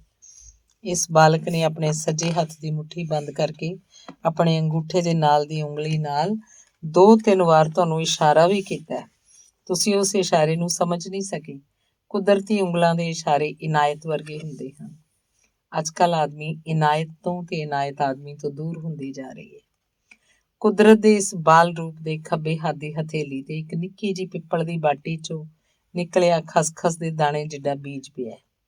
ਖਸਖਸ ਦੇ ਦਾਣੇ ਜਿੱਡੇ ਪਿੱਪਲ ਦੇ ਬੀਜ ਦੀ ਵਿਸ਼ਾਲਤਾ ਆ ਪਿੱਪਲ ਹੈ ਜਿਸ ਹੇਠ ਤੁਸੀਂ ਬੈਠੇ ਹੋ। ਹਰ ਇੱਕ ਵਿਅਕਤੀ ਨੂੰ ਵੀ ਤਾਂ ਰਕਤ ਬੂੰਦ ਦੀ ਵਿਸ਼ਾਲਤਾ ਕਿਹਾ ਜਾ ਸਕਦਾ ਹੈ। ਵਿਅਕਤੀ ਦੀ ਵਿਸ਼ਾਲਤਾ ਦੇ ਸੂਚਕ ਹੁੰਦੇ ਹਨ ਉਹਦੇ ਵਿਚਾਰਾਂ ਤੋਂ ਸਖਣਾ ਸਮਾਜ ਸਮਾਂ ਤੇ ਸਾਥ ਕੋਹਰਾਮ ਮਚਾਉਂਦਾ ਰਹਿੰਦਾ ਹੈ। ਰਿਸ਼ੀ ਵਾਲਮੀਕੀ ਜੀ ਸਹਿ ਹੋਂਦ ਨੂੰ ਸਥਾਪਿਤ ਕਰਨ ਵਾਲੀ ਵਿਚਾਰਸ਼ੀਲ ਭਾਵਨਾਤਮਿਕਤਾ ਦੇ ਸ਼੍ਰੋਮਣੀ ਸਰੂਪ ਸਨ। ਭਾਈ ਨੱਜੀ, ਤੁਸੀਂ ਵਾਲਮੀਕੀ ਡੇਰੇ ਲਈ ਜੋ ਕੁਝ ਵੀ ਕੀਤਾ ਹੈ ਉਸ ਨਾਲ ਵਿਚਾਰਸ਼ੀਲ ਭਾਵਨਾਤਮਿਕਤਾ ਬਣੀ ਰਹੇਗੀ। ਸੋ ਹਰ ਇੱਕ ਸ਼ੁਭ ਕਾਰਜ ਪਿੱਪਲ ਦੇ ਨਿੱਕੇ ਬੀਜ ਵਾਂਗ ਸ਼ੁਰੂ ਹੋ ਕੇ ਵਿਸ਼ਾਲਤਾ ਵੱਲ ਗਤੀਮਾਨ ਹੁੰਦਾ ਰਹਿੰਦਾ ਹੈ। ਇਸ ਆਵਾਜ਼ ਦੇ ਸੰਪੰਨ ਹੋਣ ਮਗਰੋਂ ਨੱਜੀ ਆਪਣੇ ਪਿਤਾ ਪੁਰਖੀ ਘਰ ਵਾਲੇ 2 ਖਣਾਂ ਵਾਲੇ ਚੁਬਾਰੇ ਵੱਲ ਹੋ ਤੁਰਿਆ। ਅਖੀਰਲਾ ਕਾਂਡ 14ਵਾਂ। ਵਾਲਮੀਕੀ ਡੇਰੇ ਦੀ ਜਿੰਦ ਜਾਨ ਬਾਬਾ ਗੁਰਦੌਰੀ ਲਗਾਤਾਰ ਕਾਫੀ ਲੰਮੇ ਸਮੇਂ ਤੋਂ ਸੋਚਦਾ ਆ ਰਿਹਾ ਸੀ ਕਿ ਧਰਤੀ ਉਤਲੀਆਂ ਲੱਭਤਾਂ ਲੁਕਾਈ ਲਈ ਲਾਭਕਾਰੀ ਕਿਉਂ ਨਹੀਂ ਬਣ ਰਹੀਆਂ। ਅਮਰੀਕਾ ਨੂੰ ਇਸ ਧਰਤੀ ਦੀ ਲੱਭਤ ਕਿਹਾ ਜਾ ਸਕਦਾ ਹੈ। ਅਮਰੀਕਾ ਹੁਣ ਲੱਭਤ ਦੀ ਥਾਵੇਂ ਦੁਨੀਆ ਲਈ ਇੱਕ ਔਕੜ ਬਣਿਆ ਹੋਇਆ ਹੈ। ਅਮਰੀਕਾ ਦੇ ਸਿਆਸੀ ਕਿਰਦਾਰ ਤੋਂ ਪਾਸੇ ਹਟ ਕੇ ਜਦ ਬਾਬਾ ਗੁਰਦੌਰੀ ਚੀਨ ਵੱਲ ਹੋ ਤੁਰਿਆ ਤਦ ਉਹਨੂੰ ਸਮਾਜਵਾਦੀ ਸਿਧਾਂਤ ਦੇ ਸੁਰਮਈ ਸੰਕਲਪ ਲੋਕ ਭਲਾਈ ਵਾਲੇ ਸੰਕਲਪ ਲੱਗੇ। ਸਮਾਜਵਾਦ ਤਾਂ ਸਰਬੱਤ ਨੂੰ ਸੁਖਾਲਾ ਬਣਾਉਣ ਵਾਲਾ ਸੂਤਰ ਹੈ ਤੇ ਆ ਫਿਰ ਵਰਤਮਾਨ ਚੀਨ ਦਾ ਸਿਰ ਕਿਉਂ ਫਿਰਿਆ ਹੋਇਆ। ਚੀਨ ਦੀਆਂ ਤਰੱਕੀ ਵਾਲੀਆਂ ਕਹਾਣੀਆਂ ਪ੍ਰੇਰਨਾਦਾਇਕ ਹਨ, ਪਰ ਆ ਕਿਹੋ ਜਿਹੇ ਰਾਜਨੀਤਿਕ ਵਿਵਹਾਰ ਹੈ ਜਿਸ ਅਧੀਨ ਚੀਨ ਪਾਕਿਸਤਾਨ ਵਰਗੇ ਸੰਪਰਦਾਇਕ ਮੁਲਕ ਦਾ ਪੱਖਪਾਤੀ ਬਣਿਆ ਹੋਇਆ ਹੈ। ਪਾਕਿਸਤਾਨ ਤਾਂ ਲੱਖਾਂ ਨਿਰਦੋਸ਼ ਲੋਕਾਂ ਦੀ ਮੌਤ ਚੋਂ ਪੈਦਾ ਹੋਇਆ ਨਾਮ ਹੈ। ਵਿਸਥਾਰਵਾਦ ਤਾਂ ਸਾਮੰਤਵਾਦ ਦਾ ਲਾਲਚ ਹੁੰਦਾ ਹੈ। ਸਮਾਜਵਾਦ ਤਾਂ ਸਿਧਾਂਤ ਨੂੰ ਸ਼੍ਰੋਮਣੀ ਸਮਝਦਾ ਹੈ। ਚੀਨੀ ਸਮਾਜਵਾਦ ਵਿਸਥਾਰਵਾਦੀ ਕਿਉਂ ਬਣ ਰਿਹਾ ਹੈ? ਇਸ ਪ੍ਰਕਾਰ ਦੀਆਂ ਅੰਤਰਰਾਸ਼ਟਰੀ ਕੜੀਆਂ ਝੜੀਆਂ ਬਾਰੇ ਬਾਬਾ ਗੁਰਦੌਰੀ ਵਿਸ਼ਲੇਸ਼ਣਮਈ ਤਰਕ ਨੂੰ ਜਿਉਂ-ਜਿਉਂ ਅਪਣਾ ਰਿਹਾ ਸੀ ਤਿਉਂ-ਤਿਉਂ ਉਹਨੂੰ ਆਪਣੇ ਨਾਲ ਧੁਰ ਅੰਦਰੋਂ ਜੁੜੇ ਨਿਰੰਜਨ ਸਿੰਘ ਖੁਰਮੀ ਦੀ ਯਾਦ ਆ ਰਹੀ ਸੀ। ਪਿਛਲੇ ਕਈ ਹਫ਼ਤਿਆਂ ਤੋਂ ਨਿਰੰਜਨ ਸਿੰਘ ਖੁਰਮੀ ਵਾਲਮੀਕੀ ਡੇਰੇ 'ਚ ਆਇਆ ਨਹੀਂ ਸੀ। ਗੁਰਦੌਰੀ ਹੋਰਾਂ ਲਈ ਨਿੱਜੀ ਦੀ ਇਹ ਗੈਰ ਹਾਜ਼ਰੀ ਬੋਝਲ ਬਣੀ ਹੋਈ ਸੀ। ਹਕੀਕਤ ਦੀ ਹਾਜ਼ਰੀ ਲਾਉਣ ਵਾਲਾ ਬਾਬਾ ਗੁਰਦੌਰੀ ਗੈਰ ਹਾਜ਼ਰ ਪਲਾਂ ਦੀ ਪੁੱਛ ਗਿੱਛ ਕਰਨ ਵਾਲੇ ਹੁਨਰ ਦਾ ਉਪਾਸ਼ਕ ਸੀ। ਹਕੀਕਤ ਵਾਂਗ ਹਾਜ਼ਰ ਹੋਣ ਵਾਲਾ ਗੈਰ ਹਾਜ਼ਰ ਕਿਉਂ ਹੁੰਦਾ ਹੈ? ਹਕੀਕਤ ਤੇ ਹਾਜ਼ਰੀ ਨੂੰ ਵੱਖ-ਵੱਖ ਨਹੀਂ ਕੀਤਾ ਜਾ ਸਕਦਾ। ਇੰਜ ਇਸ ਸਿਲਸਿਲੇ ਤਹਿਤ ਨੱਜੀ ਨੂੰ ਲੱਭਣ ਲਈ ਜਦੋਂ ਬਾਬਾ ਗੁਰਦੌਰੀ ਕਮਰ ਕੱਸੇ ਕਰ ਰਿਹਾ ਸੀ ਤਾਤੋਂ ਨੇ ਪਿਛਲੀ ਰਾਤ ਦੇ ਸਮਾਪਤ ਹੋਣ ਮਗਰੋਂ ਅਗਲੇ ਦਿਨ ਦੇ ਸ਼ੁਰੂ ਹੋਣ ਸਾਰ ਹੀ ਨੱਜੀ ਹੋਰਾਂ ਨੂੰ ਉਹੀ ਪੁਰਾਣੇ ਵਿਸ਼ਾਲ ਪਿੱਪਲ ਹੇਠ ਬੈਠਿਆ ਵੇਖਿਆ। ਅਚਨਚੇਤ ਪ੍ਰਾਪਤੀ ਨੂੰ ਸਬੱਬ ਕਿਹਾ ਜਾ ਸਕਦਾ ਹੈ। ਸਬੱਬ ਨੂੰ ਸ਼ਗਨ ਵਾਂਗ ਸਵੀਕਾਰ ਕਰਨ ਵਾਲਾ ਬਾਬਾ ਗੁਰਦੌਰੀ ਨੱਜੀ ਹੋਰਾਂ ਦੀ ਇਕਾਗਰਤਾ ਨੂੰ ਅੰਗੀਕਾਰ ਕਰਦਾ ਹੋਇਆ ਇੱਕ ਅੜਤਲੇ 'ਚ ਖੜ ਕੇ ਨੱਜੀ ਵੱਲ ਸਮਰਪਿਤ ਦ੍ਰਿਸ਼ਟੀ ਵੱਲ ਵੇਖਦਾ ਰਿਹਾ। ਬਾਬੇ ਗੁਰਦੌਰੀ ਅੰਦਰੋਂ ਪੈਦਾ ਹੋਈ ਸਮਰਪਿਤ ਦ੍ਰਿਸ਼ਟੀ ਦੁਨੀਆਦਾਰੀ ਦੇ ਦਕੀਆਨੂਸੀ ਸਿਲਸਿਲੇ ਤੇ ਸਰੋਕਾਰਾਂ ਦੇ ਅਰਥਾਂ ਨੂੰ ਭਲੀ ਪ੍ਰਕਾਰ ਸਮਝਦੀ ਹੋਈ ਨੱਜੀ ਦੇ ਸਦਾਚਾਰ ਨੂੰ ਬਾਰ-ਬਾਰ ਸਲਾਮ ਕਰ ਰਹੀ ਸੀ। ਇੰਜ ਹੁਣ ਨੱਜੀ ਜਦ ਆਪਣੀ ਨਿਤਾ ਪ੍ਰਤੀ ਦੀ ਰਿਵਾਇਤ ਦੇ ਰਮਣੀਕ ਰੰਗ ਦੀ ਪੂਰਤੀ ਲਈ ਵਿਸ਼ਾਲ ਪਿੱਪਲ ਦੀ ਵਿਸ਼ਾਲਤਾ ਨੂੰ ਸਿਰ ਝੁਕਾ ਕੇ ਪ੍ਰਣਾਮ ਕਰ ਰਿਹਾ ਸੀ ਤਦ ਉਹਦੀਆਂ ਅੱਖਾਂ ਨੇ ਪਿੱਪਲ ਦੇ ਥੜੇ ਤੇ ਪਏ ਇੱਕ ਆਲੀਸ਼ਾਨ ਰੰਗੀਨ ਲਿਫਾਫੇ ਨੂੰ ਵੇਖਿਆ। ਲਿਫਾਫੇ ਉੱਤੇ ਸੋਹਣੇ ਸੋਹਣੇ ਮਨਮੋਹਣੇ ਅੱਖਰਾਂ 'ਚ ਨਿਰੰਜਨ ਸਿੰਘ ਖੁਰਮੀ ਲਿਖਿਆ ਹੋਇਆ ਸੀ। ਸੋਹਣੇ ਸੋਹਣੇ ਮਨਮੋਹਣੇ ਅੱਖਰਾਂ ਨੂੰ ਸੂਰਜ ਦੀਆਂ ਕਿਰਨਾਂ ਇਲਾਹੀ ਸੁਹੱਪਣ ਬਖਸ਼ ਰਹੀਆਂ ਸਨ। ਇਲਾਹੀ ਸੁਹੱਪਣ ਨੂੰ ਸਵੀਕਾਰ ਕਰਨ ਵਾਲੀ ਭਾਵਨਾ ਨੂੰ ਆਨੰਦ ਆਖਿਆ ਜਾਂਦਾ ਹੈ। ਆਨੰਦ ਪ੍ਰਾਪਤੀ ਨੂੰ ਨੱਜੀ ਨੇ ਆਪਣਾ ਧਰਮ ਸਮਝਿਆ ਹੋਇਆ ਸੀ। ਨੱਜੀ ਨੇ ਤਾਂ ਚਿਰਾਂ ਤੋਂ ਆਪਣੇ ਆਪ ਨੂੰ ਧਰਤੀ ਦੇ ਪੁੱਤਰ ਦਾ ਰੁਤਬਾ ਦਿੱਤਾ ਹੋਇਆ ਹੈ। ਧਰਤੀ, ਧਰਮ ਤੇ ਆਨੰਦ ਵਰਗੇ ਸ਼ਬਦਾਂ ਨਾਲ ਨੱਜੀ ਦਾ ਭਰਿਆ ਭਰਿਆ ਆਪਾ ਪਿੱਪਲ ਦੇ ਥੜੇ ਤੇ ਪਏ ਲਿਫਾਫੇ ਨੂੰ ਪੂਜਨੀਕ ਪ੍ਰੇਰਨਾ ਮੰਨ ਕੇ ਪ੍ਰਣਾਮ ਕਰਦਾ ਹੋਇਆ ਉਠਾ ਲੈਂਦਾ ਹੈ। ਸਾਰਥਕ ਤੇ ਸਮਾਜਵਾਦੀ ਸੁਨੇਹੇ ਸਮੇਂ ਨੂੰ ਸੁੰਦਰਤਾ ਬਖਸ਼ਦੇ ਰਹਿੰਦੇ ਹਨ। ਮਾਨਵਵਾਦੀ ਮੰਤਵ ਵਰਗਾ ਨੱਜੀ ਸੋਹਣਾ ਜਿਹਾ ਸੁਨੇਹਾ ਬਣ ਕੇ ਜਿਉਂਦਾ ਆ ਰਿਹਾ ਹੈ। ਇਸ ਜਗਿਆਸਾ ਦੀ ਜਾਣਕਾਰੀ ਲਈ ਬਾਬਾ ਗੁਰਦੌਰੀ ਨੇ ਨੱਜੀ ਦੇ ਨਾਂ ਲਿਖੇ ਆਪਣੇ ਲਿਫਾਫੇ 'ਚ ਪ੍ਰਸ਼ਨ ਕੀਤਾ ਹੋਇਆ ਸੀ। ਪ੍ਰਸ਼ਨ ਦੇ ਉੱਤਰ ਮਿਲਣ ਮਗਰੋਂ ਬਾਬਾ ਗੁਰਦੌਰੀ ਨੇ ਨੱਜੀ ਦੁਆਰਾ ਲਿਖੀਆਂ ਸਤਰਾਂ ਨੂੰ ਸੋਹਣੀ ਜਿਹੀ ਲਿਖਤ ਨਾਲ ਵਾਲਮੀਕੀ ਡੇਰੇ 'ਚ ਕਈ ਥਾਵੇਂ ਲਟਕਾ ਦਿੱਤਾ ਤਾਂ ਕਿ ਲੋਕ ਬਰਕਤ ਹਾਸਲ ਕਰਦੇ ਰਹਿਣ। ਇਸ ਲਿਖਤ ਨੂੰ ਮਹਿਮਾਮਈ ਬਣਾਉਣ ਲਈ ਬਾਬਾ ਗੁਰਦੌਰੀ ਨੇ ਵੀ ਆਪਣੇ ਵੱਲੋਂ ਇੰਜ ਲਿਖ ਕੇ ਨੱਜੀ ਦੀ ਲਿਖਤ ਹੇਠ ਚਿਪਕਾ ਦਿੱਤਾ ਸੀ। ਮੈਂ ਬਾਬਾ ਗੁਰਦੌਰੀ ਨਿਮਰਤਾਪੂਰਵਕ ਬੇਨਤੀ ਕਰ ਰਿਹਾ ਕਿ ਅਸੀਂ ਬਹੁਤ ਸਾਰੀਆਂ ਰਚਨਾਵਾਂ ਨੂੰ ਅਪਣਾਉਂਦੇ ਨਹੀਂ, ਅੰਗੀਕਾਰ ਨਹੀਂ ਕਰਦੇ। ਗਿਆਨ ਨੂੰ ਅੰਗੀਕਾਰ ਕਰਨ ਵਾਲੀ ਮਨਸ਼ਾ ਮਹਾਨਤਾ ਵੱਲ ਹੋ ਤੁਰਦੀ ਹੈ। ਮਹਾਨਤਾ ਆਕਾਸ਼ ਤੋਂ ਉਤਰਦੀ ਨਹੀਂ, ਉਹ ਤਾਂ ਧਰਤੀ ਦੀ ਪੈਦਾਇਸ਼ ਹੀ ਹੁੰਦੀ ਹੈ। ਆਦਮੀ ਨੂੰ ਧਰਤੀ ਪੁੱਤ ਬਣਿਆ ਰਹਿਣਾ ਚਾਹੀਦਾ ਹੈ। ਨੱਜੀ ਨੇ ਲਿਖਿਆ ਸੀ, ਮੈਂ ਬਹੁਤ ਸਾਰੇ ਮੰਦਰਾਂ 'ਚ ਸ਼ਰਧਾ ਤੇ ਸਤਿਕਾਰ ਸਹਿਤ ਜਾਂਦਾ ਰਹਿੰਦਾ ਸੀ। ਪੱਥਰ ਦੀਆਂ ਮੂਰਤਾਂ ਦੀ ਪੂਜਾ ਕਰਨ ਵਾਲੇ ਭਗਤ ਉਹਨਾਂ ਮੂਰਤਾਂ ਦੀ ਪੂਜਾ ਕਰਦੇ ਰਹਿੰਦੇ ਸਨ। ਮੈਂ ਮੰਦਰ ਦੀ ਕਿਸੇ ਕੰਧ ਨਾਲ ਪਿੱਠ ਲਾ ਕੇ ਉਹਨਾਂ ਭਗਤਾਂ ਦੀ ਪੂਜਾ ਅਰਚਨਾ ਨੂੰ ਵੇਖਦਾ ਰਹਿੰਦਾ ਸੀ। ਦੂਜੇ ਪਾਸੇ ਮੇਰੇ ਆਪਣੇ ਮਾਪਿਆਂ ਦੀ ਬਾਣੀ ਦੁਆਰਾ ਪ੍ਰਾਪਤ ਹੋਣ ਵਾਲਾ ਪਿਆਰ ਜਿਉਂਦਾ ਜਾਗਦਾ ਉਦਾਹਰਣ ਬਣ ਕੇ ਮੈਨੂੰ ਗਤੀਸ਼ੀਲ ਬਣਾਉਂਦਾ ਰਹਿੰਦਾ ਸੀ। ਬਸ ਮੇਰੇ ਲਈ ਤਾਂ ਮੇਰੇ ਮਾਪੇ ਪਿਆਰ ਦੀਆਂ ਜਿਉਂਦੀਆਂ ਜਾਗਦੀਆਂ ਤੇ ਬੋਲ ਬਾਣੀ ਨੂੰ ਬੋਲਣ ਵਾਲੀਆਂ ਮੂਰਤਾਂ ਵਾਂਗ ਸਨ। ਮੈਂ ਆਪਣੇ ਘਰ ਨੂੰ ਮੰਦਰ ਵਾਂਗ ਮਹਾਨ ਸਮਝਦਾ। ਮਨੁੱਖ ਨੂੰ ਤੁਰਦਾ ਫਿਰਦਾ ਮੰਦਰ ਕਿਹਾ ਜਾ ਸਕਦਾ ਹੈ। ਅੱਜ ਕੱਲ੍ਹ ਮਨੁੱਖ ਨੂੰ ਸਿਆਸਤ ਨੇ ਮੰਦਰ ਦੀ ਥਾਵੇਂ ਮਰਗਟ ਬਣਾਇਆ ਹੋਇਆ ਹੈ। ਮਨੁੱਖ ਨਾਲ ਭਾਈਚਾਰਕ ਸੰਬੰਧ ਬਣਾਉਣ ਵਾਲੇ ਮਨੁੱਖ ਦੀ ਪੂਜਾ ਹੁੰਦੀ ਰਹਿੰਦੀ ਹੈ। ਮਨੁੱਖਤਾ ਮਰਗਟ ਬਣਨ ਤੋਂ ਬਚੀ ਰਹਿੰਦੀ ਹੈ।